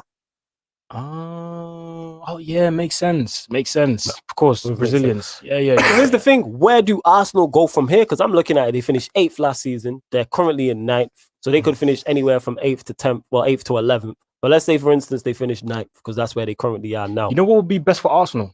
Go on. Because I read today on Sky Sports put a few posts up on Instagram, and it was showing how some of the teams can still make European football. And I saw Arsenal in it as well, and I thought, you know what would be best for Arsenal at this point? No European football at all. Yes. Focus on the league. Yes. Focus on building your pedigree again. Yeah. Because right now, you're a laughingstock. Now, you're a laughingstock. So focus on the league only, and obviously domestic cups, Carabao and FA Cup. Focus on these competitions and focus on being a force to be reckoned with again in the Premier League. Because right now, you're just a joke. You're a mid-table club. Europa League, if they make it, that could be the worst thing that can happen to Arsenal. Because not even this Conference League. I keep hearing about this European Conference because it's going to start from next season. It's going to be. I don't even know what exactly is it. So it's basically do you remember the Intertoto Cup? Yes, I do remember the Intertoto Cup. It's exactly like that. They've just rebranded it. So basically, Intertoto Cup. So it's like what position did they have to finish to get in that? It's like 7th to something. I think it's 7th to. Go on, carry on explaining it. Yeah. So it's basically like you get a lot of like the champions of Ireland, the champions like of Wales, nations like that. So they could just be playing a Welsh pool or a TNS. Like for example, like for example, where they end up in the Europa League qualification and they just get swallowed up because they're just not. Do you know what I mean? This is a competition that's aimed for them where it. So it says here, if the FA Cup winners finish in the top 5, which will happen because it's Chelsea or Leicester, so it's highly likely, then 6th place qualifies for the Europa League. Wait, this? Yeah, only 32 teams are in the Europa League group stages from now on down from the 48. What's this new? Here we go. Europa Conference League. This is the 2022 UEFA European Conference League will be the first season of the competition. Organized by UEFA. The final will be played in Albania. I'm already saying too much still. What is this? It is basically the Intertoto Cup. It'd be just like us. I'm trying to figure out how many who gets there, how you qualify. There we go. One of the games. So they'll be played on Thursday nights alongside. The Europa League, yeah. The winners will gain a place in the following season of the Europa League group stage if they have not qualified for the Champions League via their domestic competition. Okay, so it's another way into. It's basically the 3rd tier of European football. Yep. Okay, I get that. So, before we go into a deep dive of Arteta, Arsenal, let's address the elephant in the room. Go on. Let's address Dumbo. Let's go. That little smirky on his face. Let's address it. Because he knows where I'm going with it. Let's address it. So, someone confidently sat opposite me when we were talking about relegation and said, with his chest all the way out, Big Sam's going to save West Brom. Big Sam's the man. Big Sam's going to do this. The guy, innit? Big Sam's the guy. Yeah. He wasn't England manager for no reason. Dirty. Right, it's his first one. He's got one black mark. He's got one black mark. You know what I'm saying? One. I sat here and I watched you railroad the conversation to Arsenal to prevent us having this conversation. I've waited since the second they were confirmed as relegation. Yeah, because you tweeted me, that's why. You tweeted. The game wasn't even over, and this guy tweets. You see how, let me just look in the guy. You see how petty this guy is? We're supposed to be boys, yeah? And this guy tweets me before the game is even over, like, yeah, is this your man? Like, right, I called it wrong, innit? I thought he was going to save them again. He has a fantastic track record doing it. This is the first time he's been relegated from the Premier League, innit? No, I don't have any problem with you calling it wrong. Yeah. I've called stuff wrong in football. Yep. You have. I called more wrong than right, to be honest. No. It was when you looked me dead in my face and tried to make me feel stupid for saying that Big Sam would get relegated. Yeah, man. You know what I'm saying? I legit thought he would save them. As soon as he went in there, I'm like, yeah, let's save. I legit thought that. Do you guys think he's going to stay, by the way? No, he's gone. I don't think he'll stay. He's gone. Unless they reassure him of a lot of things. Mm-hmm. And it depends if his hunger's still there. Because he's had a successful career. When have you ever seen Big Sam in the Championship? Yeah, because he never gets relegated. He's not going there. He's not going there. Has he ever been appointed? I'm sure he's managed there at some point. Sure. No, I don't think he has. He's never managed there. I don't think he has. Yeah, you might as well check it. Yeah, I'll check. Surely he's managed there at some point. Even if he's been appointed. Honestly, don't think he has. Don't think he has. Like Big Sam in that. He got relegated. Hey, he still has a tremendous record. I mean, come on, man. There's a first time for everything. Yeah, man. This is what I'm saying. Now you're right. I don't think he has still. Wait, when he was appointed at Blackburn, were they in the Prem or in the Championship? Prem. Because they had two guys in things like 2008 to right. 10. Yeah, of course. Yeah, he's done a lot. I'm looking at. He was at Bolton, Pedersen, Newcastle, Blackburn Rovers, West Ham, Sunderland, England, borders, Palace, you know? Everton. Oh yeah, definitely West Brom. Put respect on his name. Definitely. That's what it is. Maybe Blackpool and Notts County. Yeah, those two he probably was, but obviously that's before. No, because look at what dates they were. 94 to well, Blackpool in Notts County 97 to Notts County 97 to 99. They weren't in the Premier League. No, and they definitely weren't in the Championship. Yeah, so it might have been lower down. Lower down. It would have been lower down. Learning his trade, which is fine. But what I'm saying is, you've never seen him in the Championship in terms of for the past 20 years. Yeah, he's not going there. No, because that's what it is. He would he'll still get a job again. Because this is what I was about to say. Oh, he'll always get a job. Yeah. This is what I was about to say. You see, for example, Crystal Palace, because Roy Hodgson's getting on. They have a bad season that season. They're fighting relegation. They go straight back to him. Yep, absolutely. Because he's been at Palace before. Yeah, and saved him. Yeah. Right? Watford could come up and have an awful start to the season. They would go straight to him. Or even a Norwich. Yeah. Or a Brentford. Mm. If Brentford come up, I'm saying. Yeah, by the way, I hope they do. I pray they do. Everyone keeps saying, you've been talking about Brentford for the past 2 seasons now about how good they play football. And I can tell why. Because they lose Ollie Watkins, they then replace him with Ivan Toney. Yep. Both of them were the top scorers in the Championship under Brentford. They lose Ben Rama. They lose Ben Rama. They've got what is the centre back called? He was at Leeds and he picked him from Leeds. Johansson or something? Yeah. No. Is it Johansson? Yeah, Johansson. Yep, Janssen. They got Janssen from Leeds, who was Leeds' star defender that season. Yep. The only reason why he moved away was the whole Aston Villa incident. Yeah. That, by the way, is the craziest game I've ever seen in my life. Because he actually stopped Villa trying to score, even though Bielsa said, no, let them score. Yeah. And Nemzu had a massive argument, a massive disagreement, and then he got moved on. Brentford play a style of football which I personally want to see in the Premier League. I said this to you when we were talking about summer. I'm sick to death of Burnley. Yeah, I'm sick to death of West Brom. I'm sick to death. Burnley is successful. Though. Put some respect on their name, man. Keep surviving, yeah, because they're successful, man. They are.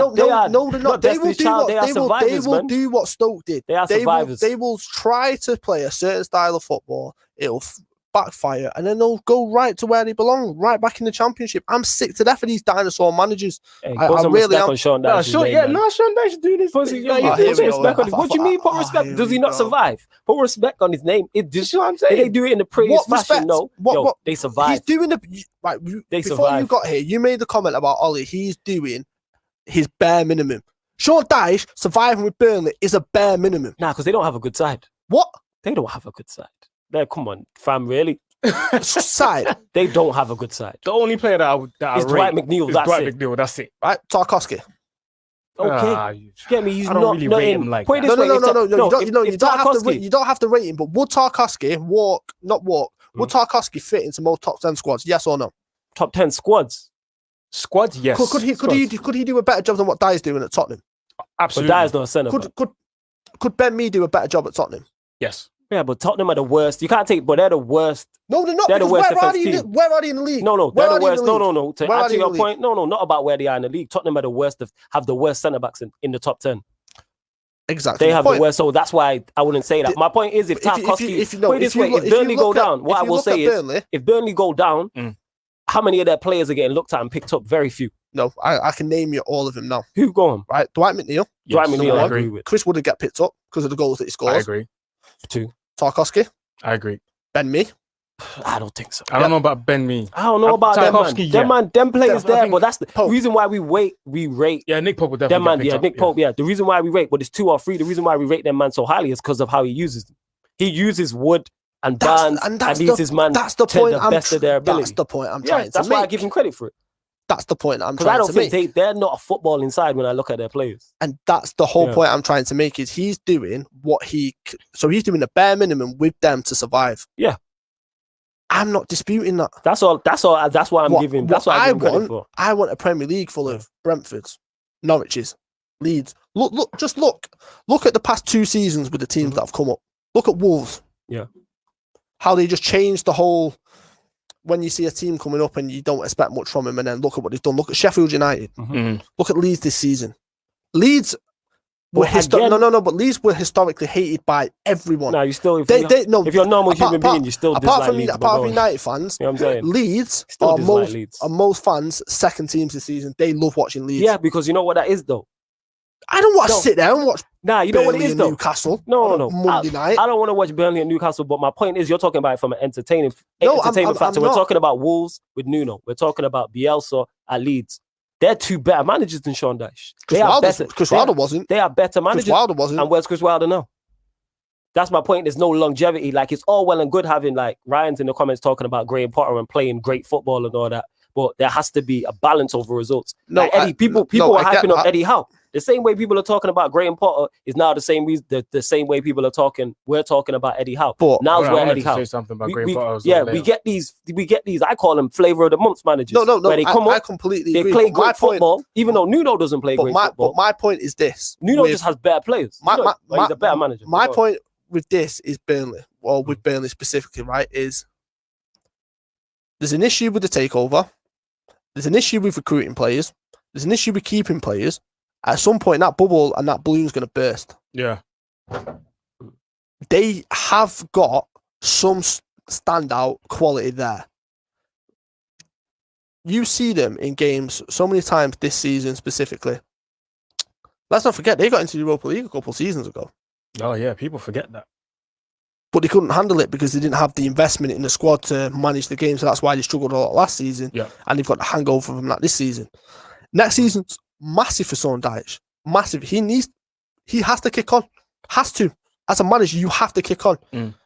Because if the takeover does go through, which I think it does. Who's this at? I think it's an Egyptian. Yeah. Burnley. Yeah. Oh, yeah. And then they will expect more from him. Yeah. And then if he spends more money, then more should be expected of him. And if he doesn't reach them heights, then he should be. I just think it's the bare minimum keeping Burnley in the league. I think Sean Dyche is working at his maximum. I don't think he has any more. He doesn't have any more. Nobody's looking at this. Is why you know how you know that Sean Dyche doesn't have any more and he's not seen in that light is when he's kept Burnley in the league on a low budget, not with the greatest players for however long. When jobs become available, his name never gets linked. We were just literally talking about Hasenhüttl, how because of the way he played, he's been linked. Brendan Rodgers will get linked. Nuno will get linked. Because Graham Potter will get linked. Eddie Howe, people were talking about him for the England job. Because of the certain... Yeah, it's a style thing. Yeah, and it's the clubs. It's the philosophy of the clubs. None of them have got a philosophy like Burnley. Go on. And that's the issue that Sean Dyche has. He's not got another feather to his bow. Eddie Howe's got another feather to his bow. Whether you agree with it or not, he can play a certain style of football. He will attract fans in. Yeah, he'll attract fans in. Which is what managers want. Yeah. If you're a Tottenham, you're not going to look at Sean Dyche for the next manager's job. No. Because you've just had Mourinho. Yeah, because Sean Dyche, to me, like I said, that's why they call him the Ginger and Mourinho. He's working at his maximum. I respect that. No, I respect that. But what I'm saying is, I was so happy when Stoke got relegated from the Premier League. Man, hating on Stoke, man. You know what I'm saying? No, because it's like, because do you know what I mean? Let's be honest. We all watch football because we love it because we're entertaining so much. Yeah, I get your point, but then Burnley, to me, what I enjoy the entertainment is the way they're different. The fact that from a tactical point of view, I enjoy watching. That's my point. But what I'm saying is that's not going to last for much longer. How many seasons they've been in the league? I think 10.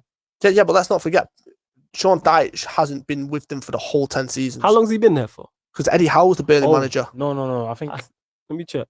Literally, Burnley's been in the Premier League since 2012, I think. And he's been there since 15, 16? I'll check now. I can't remember. 15th, 16th. Yeah, he's been there since 2012. Yeah. So he's been there like, we got to give him for 10 years. He's kept Burnley in the league on no budget with them ballers. When was Eddie Howe there? Bro, I didn't even know Eddie Howe was there. That's all I didn't even legit know that. He's kept them, let's put 2012. How many flavor of the month managers has there been in that time? You got Graham Potters now, Eddie Howe, Hassan Nuno. I'm not saying all of them man have fell off, but I'm saying in that time, he hasn't had the teams they have. Everyone was people were talking about Eddie Howe for England. Wait. He had the teams that they had at one point. Did he? He had Danny Ings and not Charlie Austin up front, who were at their peak. Yeah. So he's lost players of that caliber and still managed to keep them in the league. To me, I respect someone working with limited funds, limited players, no disrespect, and he's a limited manager. I don't see there's no more he can do to me. I don't expect unless like if the takeover happens and then he starts spending money, maybe we see more of his philosophy. Maybe he's doing what he needs to do to stay in the league. And he's been doing it since 2012. No, I get that. But not 2012. Hold on. At no point am I disputing that. But what I'm saying is, I genuinely think in my heart of hearts, if this takeover goes through, you will start to see the cracks appear. And you will start to see the end of Sean Dyche as the Burnley manager, because then there's more expectations on him. I tell a lie. So they became championship champions in 2015-16. So he joined in 2012 and he came up the season of 2015-16. So they've been there from 16 to 2021. Yeah, that's what I'm saying. Yeah, and I give him full props because he's working at his maximum. When I said 15-16 was when I remember seeing him in the Premier League for the first time. Yeah, you're spot on. Yeah, like I said, I didn't. Yeah, it's mad. Owen Coyle. Yeah, Owen Coyle's before.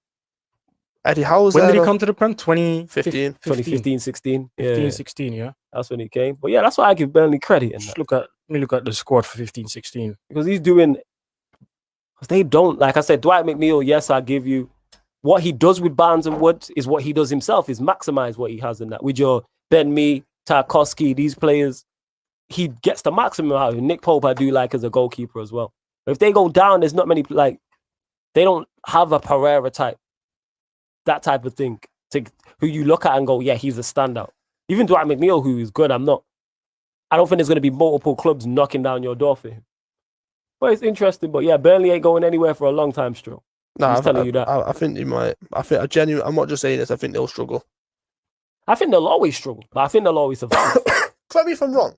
When they came up, here we go. Go on. I swear they had Michael Keane. I can't remember. I swear they had Andre Gray. I'm trying to think who else they had. Let me check. So I swear they had Michael Gray. I swear they had Keane. I can see here. So goalkeepers, you had Heaton, Nick Pope, Robinson. Mm-hmm. Michael Keane was there at the time. Ben Mee, Tarkowski was there. I don't know who Kay Long is. Then you had T. Anderson, Ward, Lafferty, Flanagan. Lowton was there. Darikwa. I don't know who he is. Jones, Stephen Defoe. He was there. Stephen Defoe, yeah. Westwood was there. Hendrick, Arfield, Marnie, Barton, Joe Barton.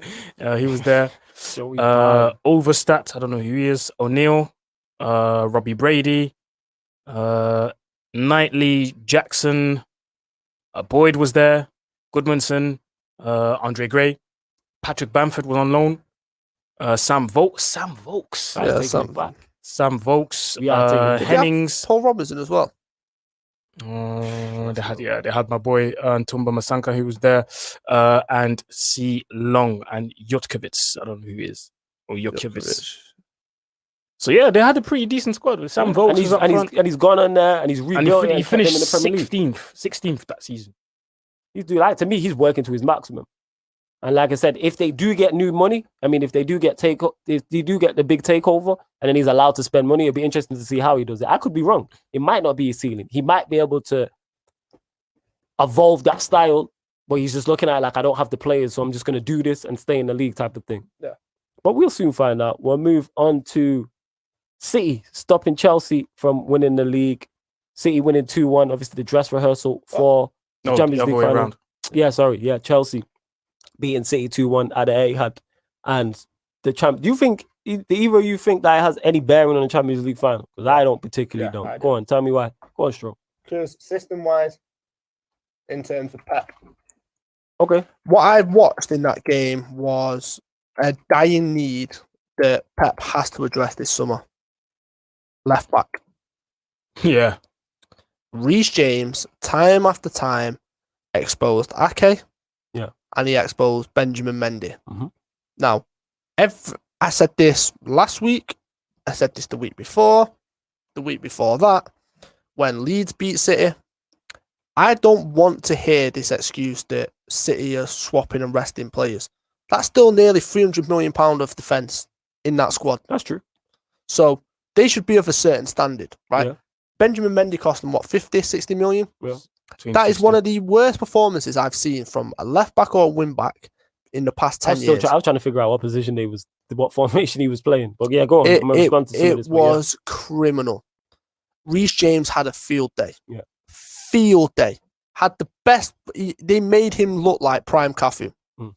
It was honestly, it was unbelievable.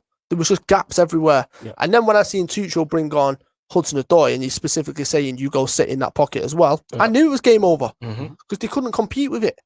And you're not going to compete with it.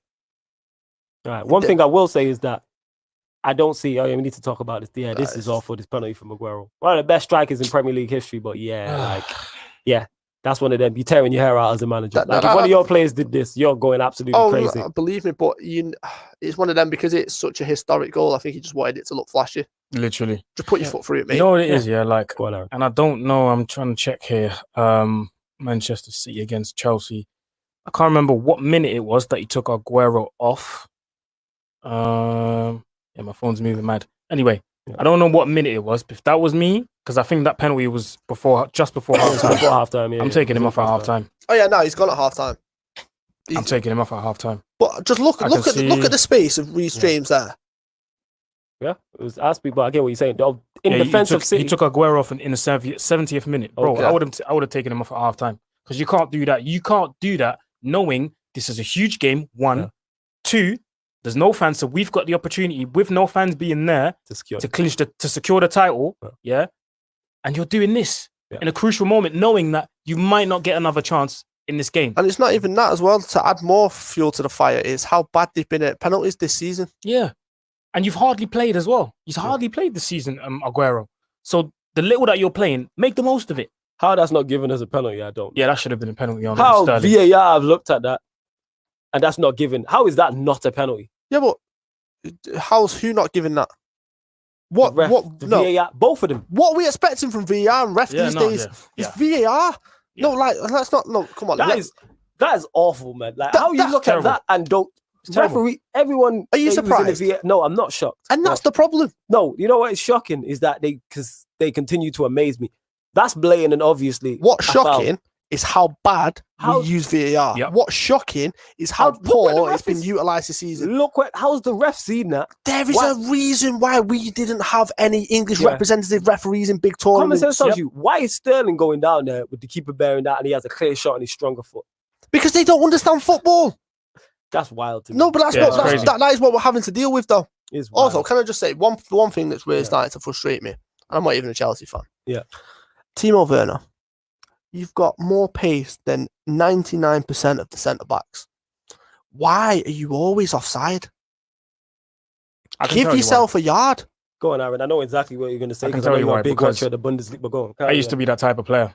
When I was playing back in the days, I knew that I had the pace, but I still felt obliged to like be just on the line of the offside. Same, do you know what I mean? Same with the, do you know what I mean? Same with the defenders and whatnot. I felt obliged to be with them. You see, Werner, he's the same as Rashford. No awareness.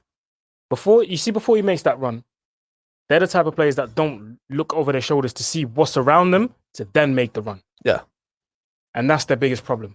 And as long as he doesn't do that, he will always be offside at least 3-4 times in a game. Same with Rashford.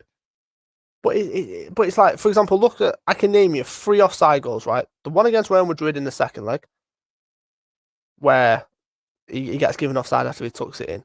And then them 2, they're not just any goals, by the way. They're big goals in big games. That's what you were brought in to do. To score them big goals in them big moments. I think the thing is with Werner is he's doing everything boss. Like when I watch Chelsea, and I've been watching him closely, especially doing more watch-alongs, shout out to my Don Lewis.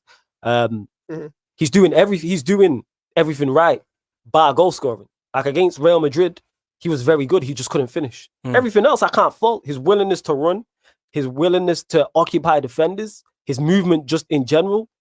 We talk about players hiding and not wanting the ball. Never hides. I seen him play against Liverpool away, and he played very well in that game. And he scored, but he got ruled offside. Typical VAR offside stuff. Typical. But in his defense with that one, it was one of them where his elbow was offside type of thing, or his kneecap or something. You don't know. His forehead. You never know with his ear. You never know with VAR. Like they cut you off. Yeah, there's no finger in it. You know what I'm saying? And that man's wrist was offside. His socks. Like you never know. One of his shoes, one of his bootlaces. But yeah, every time I've seen him, he just can't finish. He could finish, cool, because he's in position. I think he's their highest goal contributor in terms of assists and goals. I'm not sure if he's their top goal scorer. And you know what's crazy as well with Werner? You see when he scored that goal against Real Madrid, you could see that when he was going for that header, oh shit, I hope I don't miss this. Yeah, you can see it. No, but if you watch it as well, when you watch it back, he jumps early. And he nearly messes the header up because he's coming down. The ball's coming down. That is a man that is just pressure, begging for anything to go in at that point. Pressure. But they're the kind of moments that can change your career, that can change your time at a club. And he needed that. Yeah. So the reason why I was saying as well, because you were talking about Zinchenko, the reason why I don't think either of those two, and yes, you're right in terms of the money, but we know Ake, Mendy are not the levels of Diaz, Stones, Zinchenko, who played very well across both legs against PSG as well when he played. That's why I don't think it's much like, to me, it won't have no bearing. Like people are trying to say, Tuchel has Pep's number. Nah. And if it was 5 or 6 games, I'd be like, cool, but 2. What I mean is, go on. Pep changed his system to test something out for a reason. Oh yeah, because he played you know what? I can't even tell you. I can't even lie. I still don't know what formation Pep was playing. This is it with Pep. He tests things out in big games, and I'm like, why are you testing things out against Chelsea? So when I say it'll have a bearing, I genuinely believe, one, because it's a Champions League final. 2, it's his first final in over 10 years. It's his first final Champions League in terms of Manchester City. See, look, the first final in the Champions League in history for them. What I'm saying is, I guarantee he now overthinks the setup and the lineup of when they play Chelsea, because Chelsea have got a rugged system where they can change it into 2 or 3 different formations in the game. He will now be overthinking that drastically. Yeah. Was that the formation? See, this is what I'm saying. They did good. BBC couldn't get it right. Sky didn't know what it was. Google don't know. This is my point is, we don't know what formation he's playing because you got Diaz, Laporte, Ake, and then you've got Mendy, Cancelo, Rodrigo. Then you got 2 strikers. I still don't know what formation he was trying to play. So, go on, what were they playing? Mendy's one side. Who's on the other side?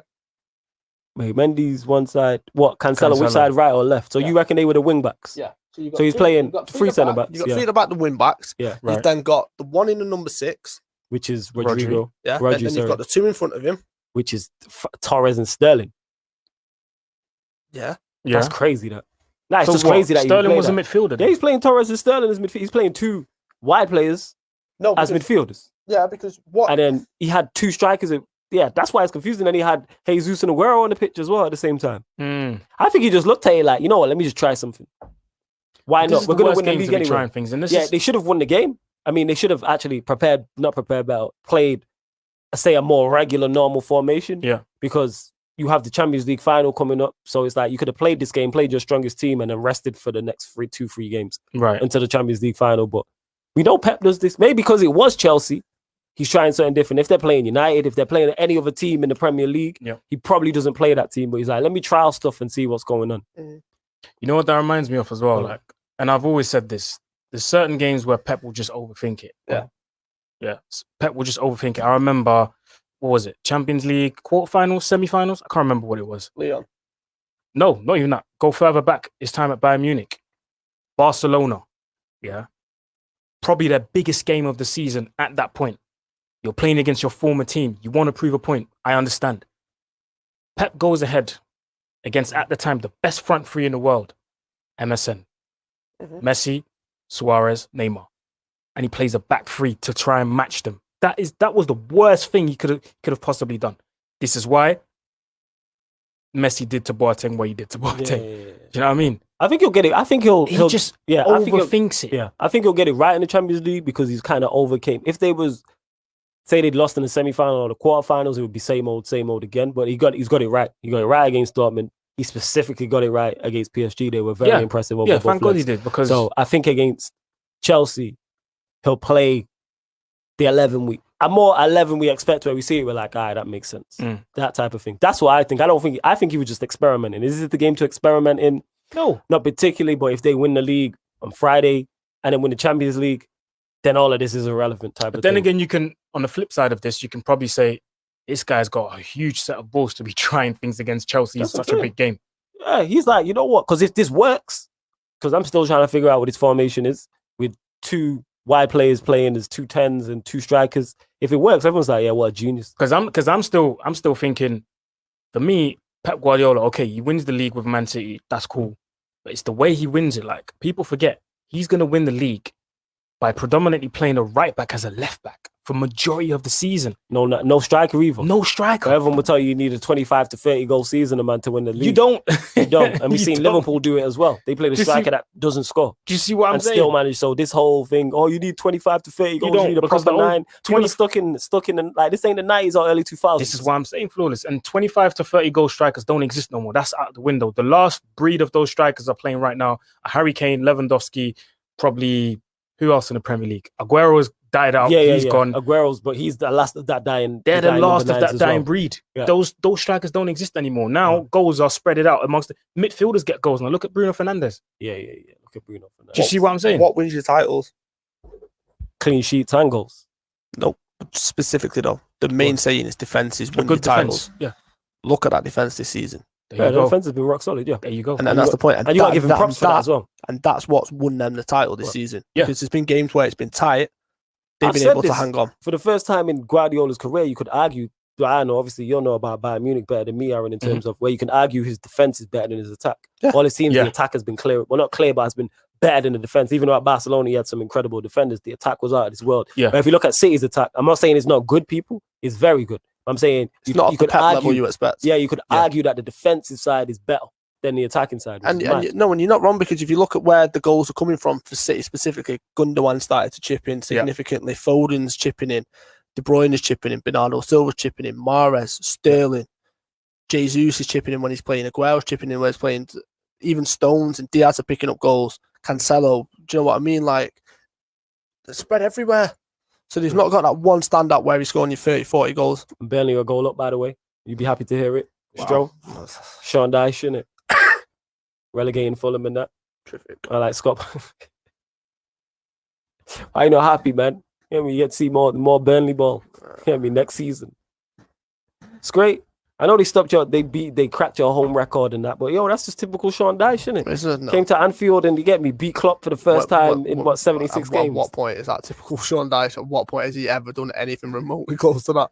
Typical Sean Dyche. Typical Sean Dyche. We struggled. I can't remember the last time we've struggled against them at OT as well. We have. I swear that Aaron, am I lying? Do we not struggle against Burnley at OT? Manchester United. In the past few years, they've drew too well. Yeah, this is what I'm saying. Stroll just don't want to give credit. See that? That's what Sean Dyche did to your attack, put you lot to sleep. You know what I'm saying? Burnley came to Old Trafford 2 seasons ago and packed us 2-0. Same, he's comfy. And then he went to... They packed us 2-0. I thought Burnley was going to lose against Wolves and then flipping Chris Wood scores a hat-trick.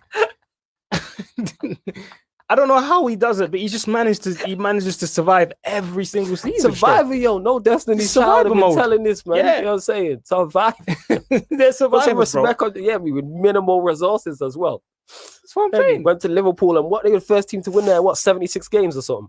Yeah. Something long like that. They started that run of everybody winning. But yeah, we move on. Oh, geez, what other games have we got left? So yeah, Chelsea though. They could legit win a Champions League, a FA Cup, and finish in the top 4. Yeah.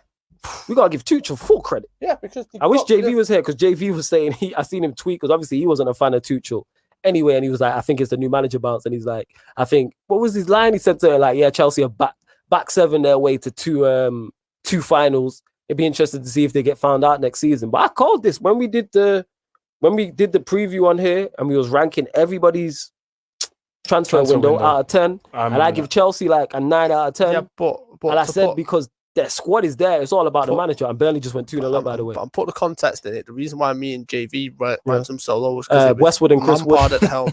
Did you see that comment from Kendall? Let me see. Go to Shout out to Kendall. Dash Brexit ball is almost as bad as Bruce Ball. But here's the thing, Kendall, it's effective though. That's all I'm saying. We give credit to effective. Is it pretty? No. But you have to be effective in that. Think he was what's it called was effective? No, effective. Eddie Howe, he played great football with Bournemouth. Where are they now? I don't know how Sean Dyche does it every single season. Every season, he is the ginger Mourinho for real. Mourinho he's had enough, man. He's stressed like he's watching. He's reliving Burnley, Liverpool all over again when he broke that duck. You know what I'm saying? It's all right, man. I understand where it comes from now. If a team came to me, who I disliked, and beat my team at home for the first time in 76 games, I'd be mad too in it. And they deserved it. I'm still trying to figure out how he brought Burnley to play Europa League playoffs. Europa League, fam. How did he do that? With Tarkowski and Ben Mee and Chris Wood. Chris Wood had these man in Can I ask a serious question? Is this from a third eye view or is this Burnley podcast? Like, what is this? Like, genuinely, what is this? We just give flowers where they deserve. We give criticism, and then we give flowers. Did we not give him flowers before? Why we but you reluctantly gave him. Is this a Formula 1 track and it just goes round in circles? No, you was like, 1 rose. Like, no, give him the full bouquet, fam. You know what I'm saying? The full florist, to be honest. And let's give him credit. Salute to everyone in the comments because you lot are just wilding than that. That's what it is. And Prime asking about JV. Tweet him about it. He tweeted about it. He's not a fan of Tuchel. I was the one. He didn't say you don't respect him. He's just not a fan. I rate Chelsea's squad highly. Go on. My whole point with Tuchel, and the reason, no, not even Tuchel. My whole point with Chelsea's transfer window was because Lampard was the one that was directing it. Yeah. Phenomenal window, but him at the helm, it was never going to succeed. Look at the difference when they've actually brought in an established manager. Yes. Now, whether it's new manager bounce, whether it's... I think it's gone beyond that because it's like 25 games now. But what I'm saying is it will be interesting to see, one, a transfer window under Tuchel in terms of his signings. Yep. Mm-hmm. What kind of player he goes for, what kind of players he's going to try and attract. Mm-hmm. Chelsea are a force. Chelsea are a real threat next season. Let's not get that mistaken. But they've still got deficiencies. Oh, yeah, definitely. You can still... When you talk to Chelsea fans, like when I talk to Lewis, he'll tell me about the deficiencies they have, that they need to destroy a DM, another centre-back, a striker. A bit like Manchester United, you can see what they need. Liverpool, you need certain things. Even Manchester City, we all know and look at them and go, even though they don't need a 25 to 30 goal season, you still need a 9. You still need to replace a that type of thing. Definitely, like 100% need to. Well, yeah, we'll move on. We'll go quickly. We'll run through Leeds. All right, we'll run through this quickly. So Leeds, you get me? Beating Ryan Mason's Tottenham 3-1. History, man. The history. So the history of the Tottenham. Go on, run through this quick. Come on, fam. Gareth Southgate. Please. I know what he's about to say. There you go. Please. Your England agenda. Go on, fam. Please. I watched Patrick Bamford on Eric Dyer's shoulder. Dyer looked. I then watched Patrick Bamford send Eric Dyer back to Tottenham Stadium. What do you think Mbappe is going to do or someone of that level in the Euros against Eric Dyer. I don't know how he's not even a good DM. How's he playing at centre back? I've got He's not no a good idea. footballer. He's not a good DM. He's not a good centre back. He's not a good footballer. What are we doing? No idea. Is it because he speaks Portuguese? Is that what it is? Because Mourinho loved him too. Yeah, Southgate because he spoke Portuguese. Yeah, Mourinho loves him, but Ryan Mason's gone in. You've been watching Spurs. You're a Spurs fan. How do you go in and continue to play him? So that's 3 managers. I don't get it. You can't. No, I'm not going to say you understand it, but if you're coming in right now, you manage Tottenham till the end of the season. Who do you play? Dyer, who can't play football like Stroll said, or do you play Calamity Sanchez? I'd rather play Calamity Sanchez because then you go to Daniel Levy. I need a centre back. You know what? I'd play a kid. I'd play Tanganga. Play Rodon. Play Tanganga. Yeah, Rodon because Eric Dyer is not a centre back. Or even if you do what Chelsea have done. Eric Dyer is not a footballer. He's not a footballer, bro. I can see him going to Burnley still. I'm not gonna lie, but of course, he would fit Burnley down to the ground. He is Sean Dyche's son. Of course. Hey, put some respect on the Ginger Mourinho. All right, we're having this Sean. I can only echo what Stowe's saying. Eric Dyer is I don't get it. Diabolical footballer. I don't get. I don't understand how, as an England manager, you can watch Tottenham and go, I want some of that. Yeah, in the Euros. Some Mbappe. He's good. Dyer scored a free kick in the World Cup. He's a good lad. What? You're about to play against Croatia. I think it's not the first game, second game. Croatia. Yeah. They've got strikers like Mandzukic. They've got Rebic. They've got who else they got? One sec. Actually, you know what? Let me research that right now. Let me research it right now. There we go. Squad. They've got strikers like Kramaric, Orsic, Budimir, I don't know him, Rebic, Petkovic, and Brekalo. Yeah? And then obviously you've got that sick midfield, ridiculous in Modric, Perisic, Brozovic, Kovacic, etc., etc. All of these guys are going to be storming down the pitch to get into the box to score. And what you're thinking about as an England manager is Eric Dyer is going to stop them. Like, are you okay? Nah, because he's not good enough for that. Out of all the centre-backs that you're choosing, you choose to play Eric Dyer. You choose to start Eric Dyer when you've got people. He's clearly just in there because he's Harry Kane's boy. I don't rate Mings, but by all means, play Mings and play Maguire. Yeah, play someone else. If you want to play such, because he's so desperate to play, or such a fan of this back three, play Walker as a right-sided centre-back. Yeah? You play Maguire in the middle, and you play Mings left-sided centre-back. That makes more sense. Forget Dyer. No, what Aaron just said. No, the three at the back makes sense. Yeah. Kyle Walker should be nowhere near it. Where's Wan-Bissaka? This man's got an 11.5 dribble success rate in terms of 11.5. You know what it is? Give Walker. Even though I'm not a big fan of Kyle Walker, I was a right-sided centre back. I don't mind him. There's a penalty waiting to happen. Do you know why? You know why? Because I think Southgate is like so many other English Southgate managers. would play that. Southgate would play that. So what you're saying makes complete sense. Yeah. This is why England don't win anything.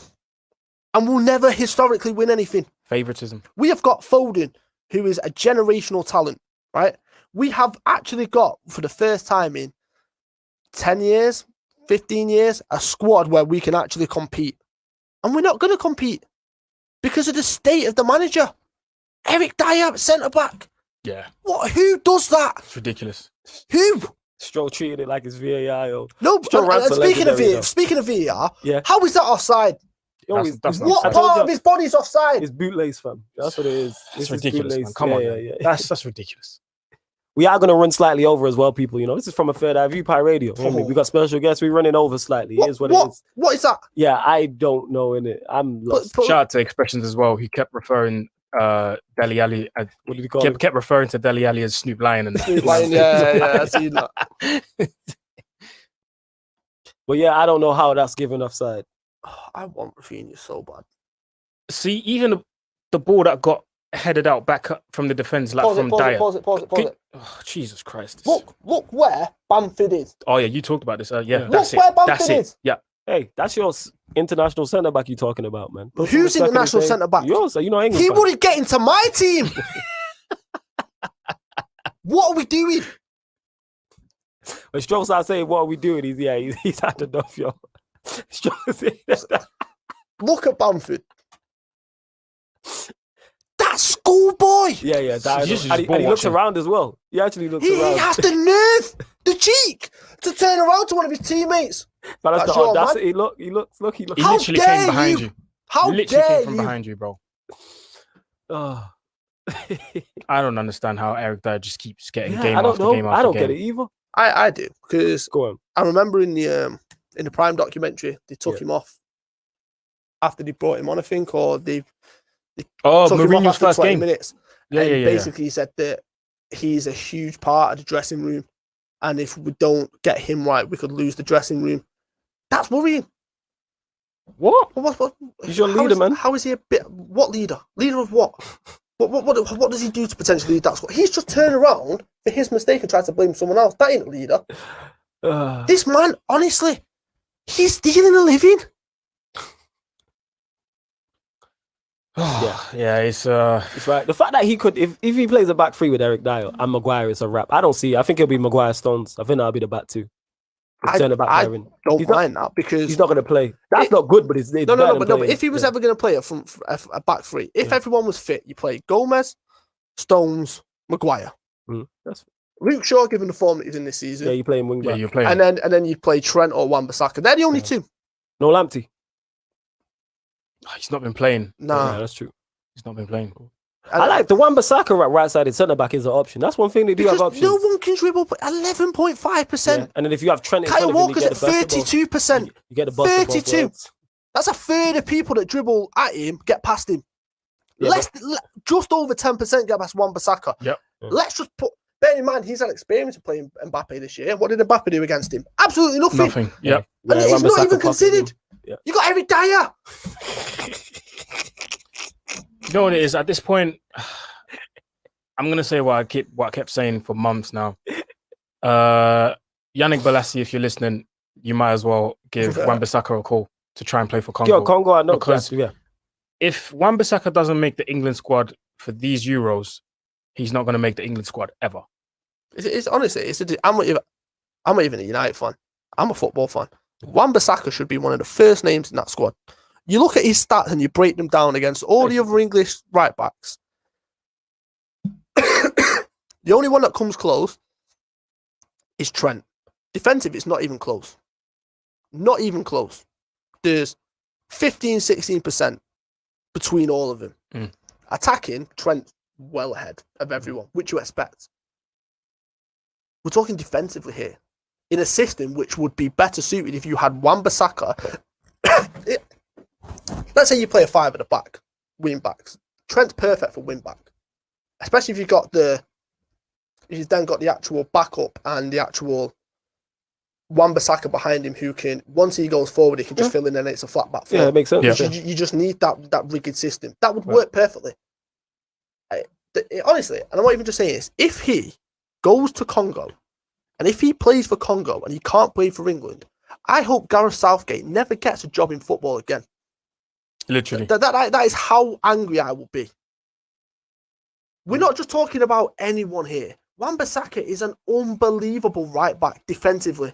Zaha's named as one of the best wingers in the Premier League. Yep. He hated playing against him. To cut you off, I know we did say we are running over people, so we are going to run over. But to everyone listening via DAB radio, everyone listening via DAB radio, I believe the broadcaster will cut off. So salute to everyone. We will be back next week, Monday, 7 p.m. Myself, Stro, talking all the Premier League results, probably talking Manchester City wrapping up. But yeah, big up to everyone who's locked in via DAB. Let me just put that out there because I believe the broadcast will be cut off. But we're going to go over for you lot who are watching via the YouTube, whether you're on the Twitter, on the Facebook, or online on the Pi Radio website. Make sure if you're watching on YouTube as well, get them likes up, man. Hit the like button. Absolutely. Make sure you share it and make sure you subscribe to Pi Radio, the YouTube also. Make sure you subscribe to Mr. Aaron United's YouTube as well. But yeah, go on, Stro, continue. And then we're going to close out in the next 10 minutes or so.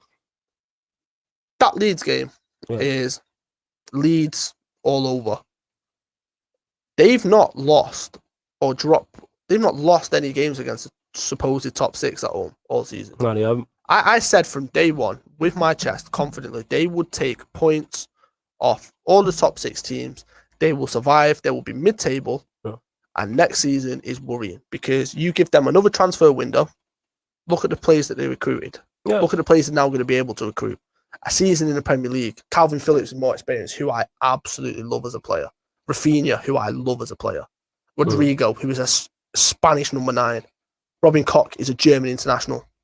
Llorente is a Spanish international. Imagine what they can do in terms of adding to that squad. Yeah. They could be serious challenges for Europe next season.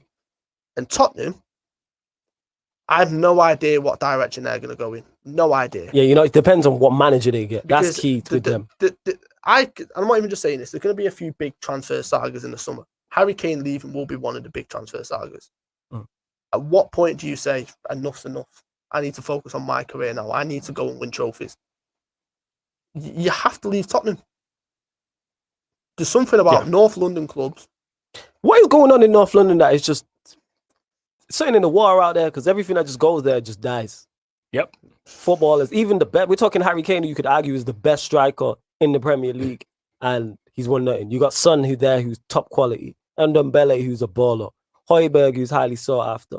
Gareth Bale has gone back there, and then you look at Arsenal. It's like just North London is like people say, is North London red or white? Like North London's dead. It's dead. It's the Bermuda Triangle.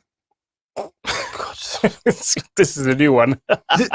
It is. I'm taking that. I'll give you credit for that. Yeah, it is. North London is the Bermuda Triangle. You go there, your football ability goes missing. It's kind of like that. Yeah, it does. It really does. Let's just focus on Arsenal for 1 second. Aubameyang.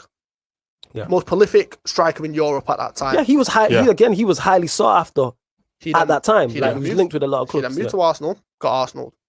They then went and got Lacazette. The most prolific striker in Europe at the time. Yeah. He got Arsenal. Mm-hmm. Pepe got Arsenal. Yeah.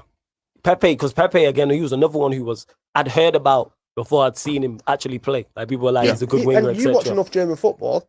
Lacazette was like that as well. Leno, a goalkeeper in Germany, was one of the most sought after goalkeepers in world football. Yeah, true. He was that good at Leverkusen. Yeah. What on earth is going on at Arsenal? There you go. It's the Bermuda Triangle. If you want to go missing, you go to the Bermuda Triangle of football, which is North London. It is. Your career goes down the pan. If not, I think the only thing that's attractive about signing for Arsenal or Tottenham is to live in London. Yeah, that's it. That's it. But you're living in the capital, nice car, you'll be able to go to central London every weekend with your family and whatnot. That's it.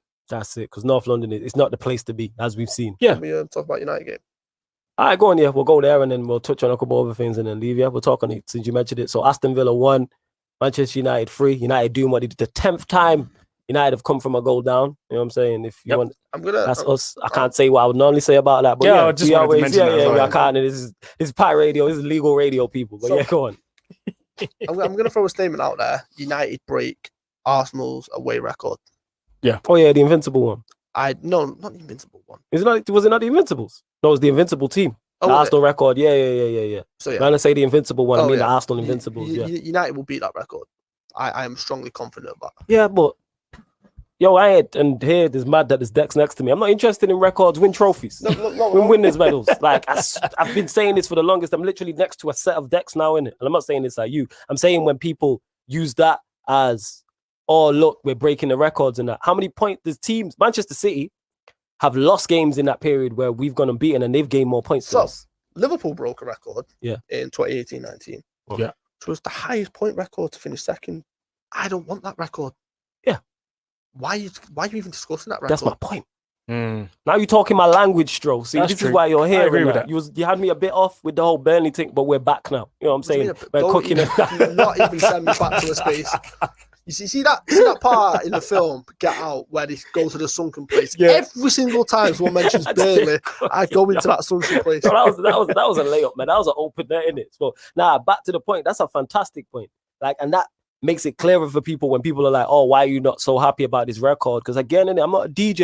You know what I'm saying? I want my team to win trophies and win medals. Is the record good? Yes, because it means we're unbeaten. But how many draws are in that? Like I said, Manchester City have lost games in that period and have accumulated more points away from home. I confidently said at the beginning of the season to you, United would finish second this season because you had enough quality.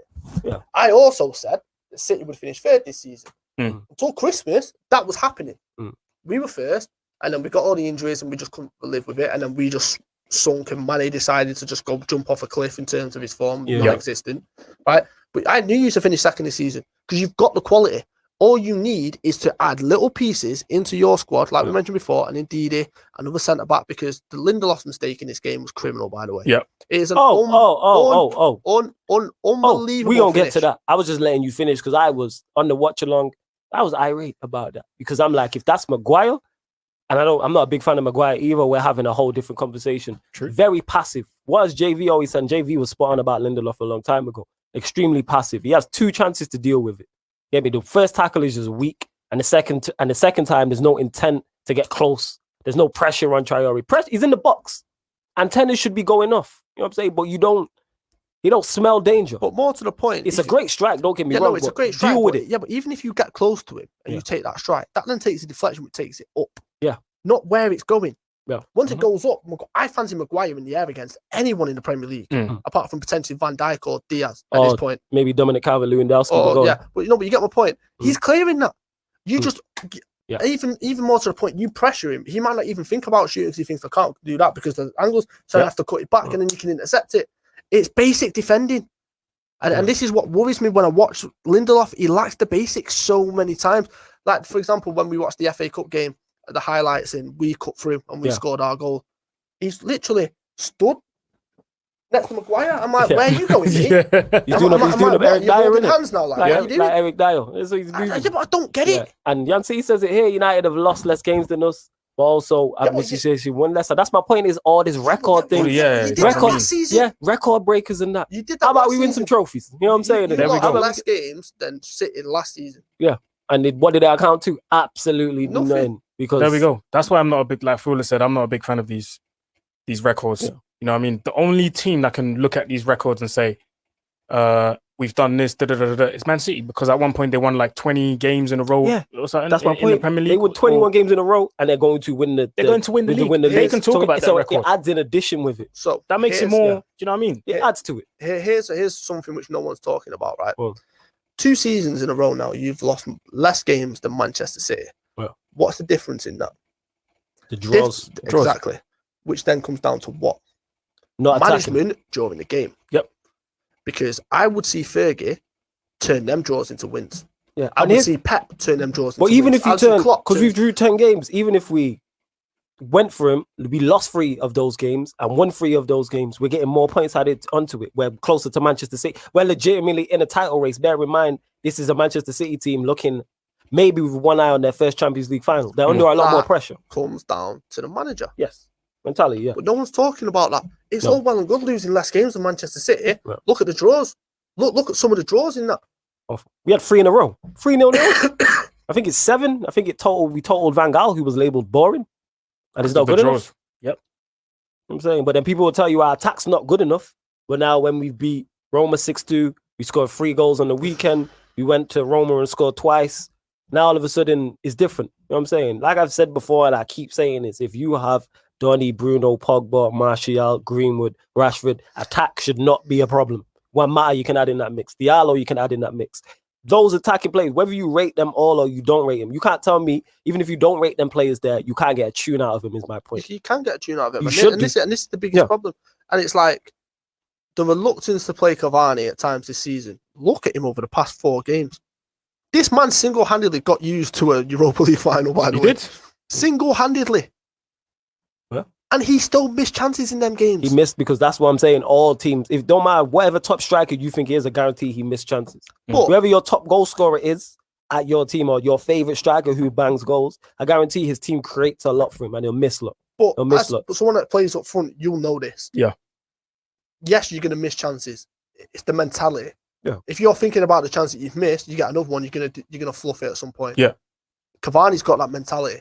You need that in your dressing room. You need that lead in the line because that will then give a feather to the bow in Rashford in terms of he's learning from Cavani. In terms of there's no one in the Premier League that comes close to Cavani in his movement as a striker. I said this for the longest. No one. Give him service. If you give him no service, he's gonna starve like any other striker. Like Lukaku did. Yes, because he didn't get service. If you give Lukaku, and I'm not a big fan of Lukaku, but if you give him chances, he'll score goals. Like most strikers. Absolutely. Look at him now, Inter Milan. Yeah, it's the same with Martial. Like people criticize, why is Martial? Why wasn't he scoring this season? Yes, he has to be held accountable. But man's averaging 3-4 touches in the box per game.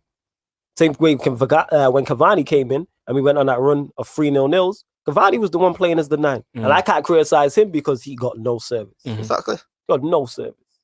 But yeah, it's crazy. But all right, before we close out, anyway, obviously we're touching a couple of things. But yeah, top 4, what are we saying, people? What are we saying? We'll start with you, Aaron. Who do you think is going to finish in the top 4? So obviously, you got United, City, and then City. You got Chelsea, Leicester, West Ham, Liverpool, all going through it. So out of those 4, or unless you think there's a late comer, who do you think it is? I think top 4 is going to stay the way it is now.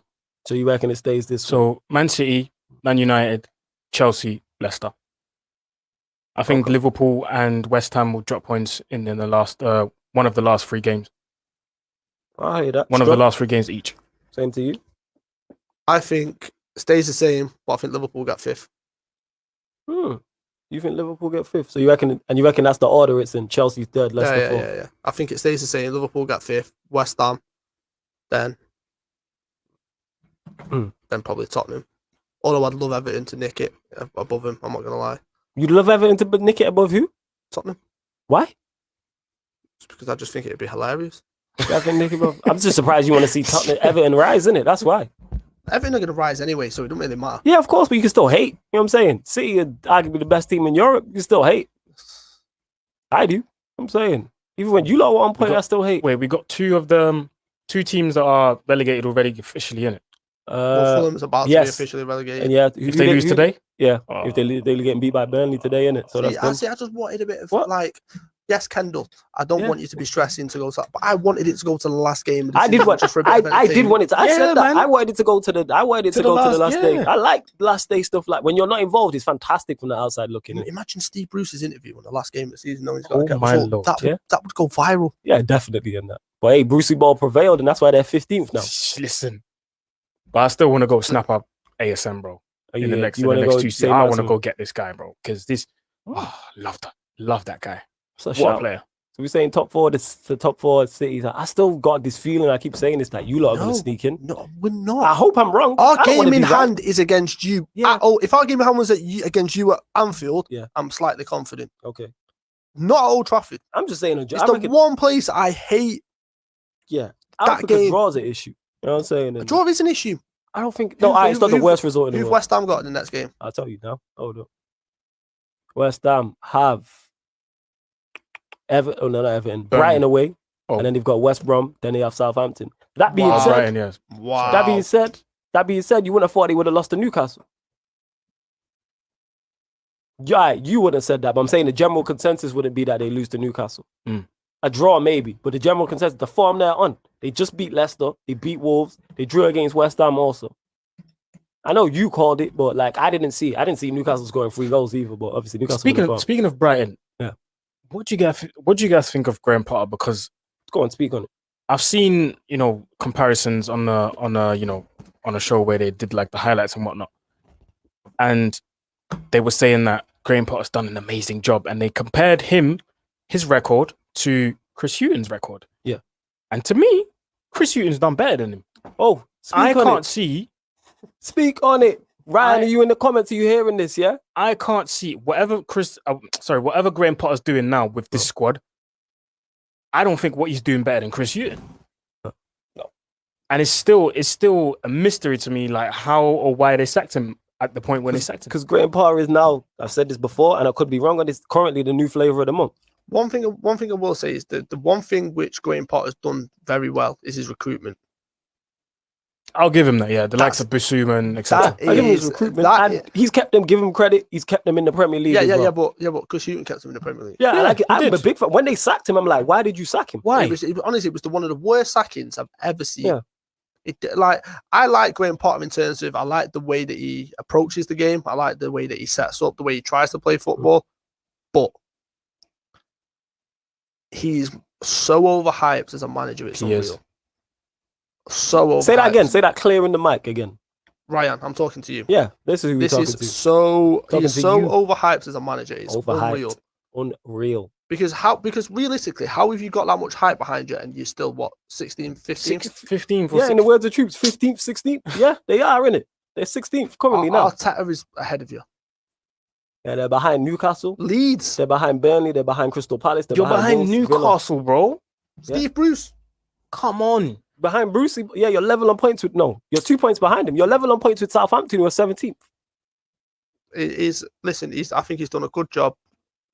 He's overhyped as a manager. I know what Ryan's gonna say. Yeah, it's because of the dead ballers he's got. Blah blah blah. But some of all the other teams got dead ballers.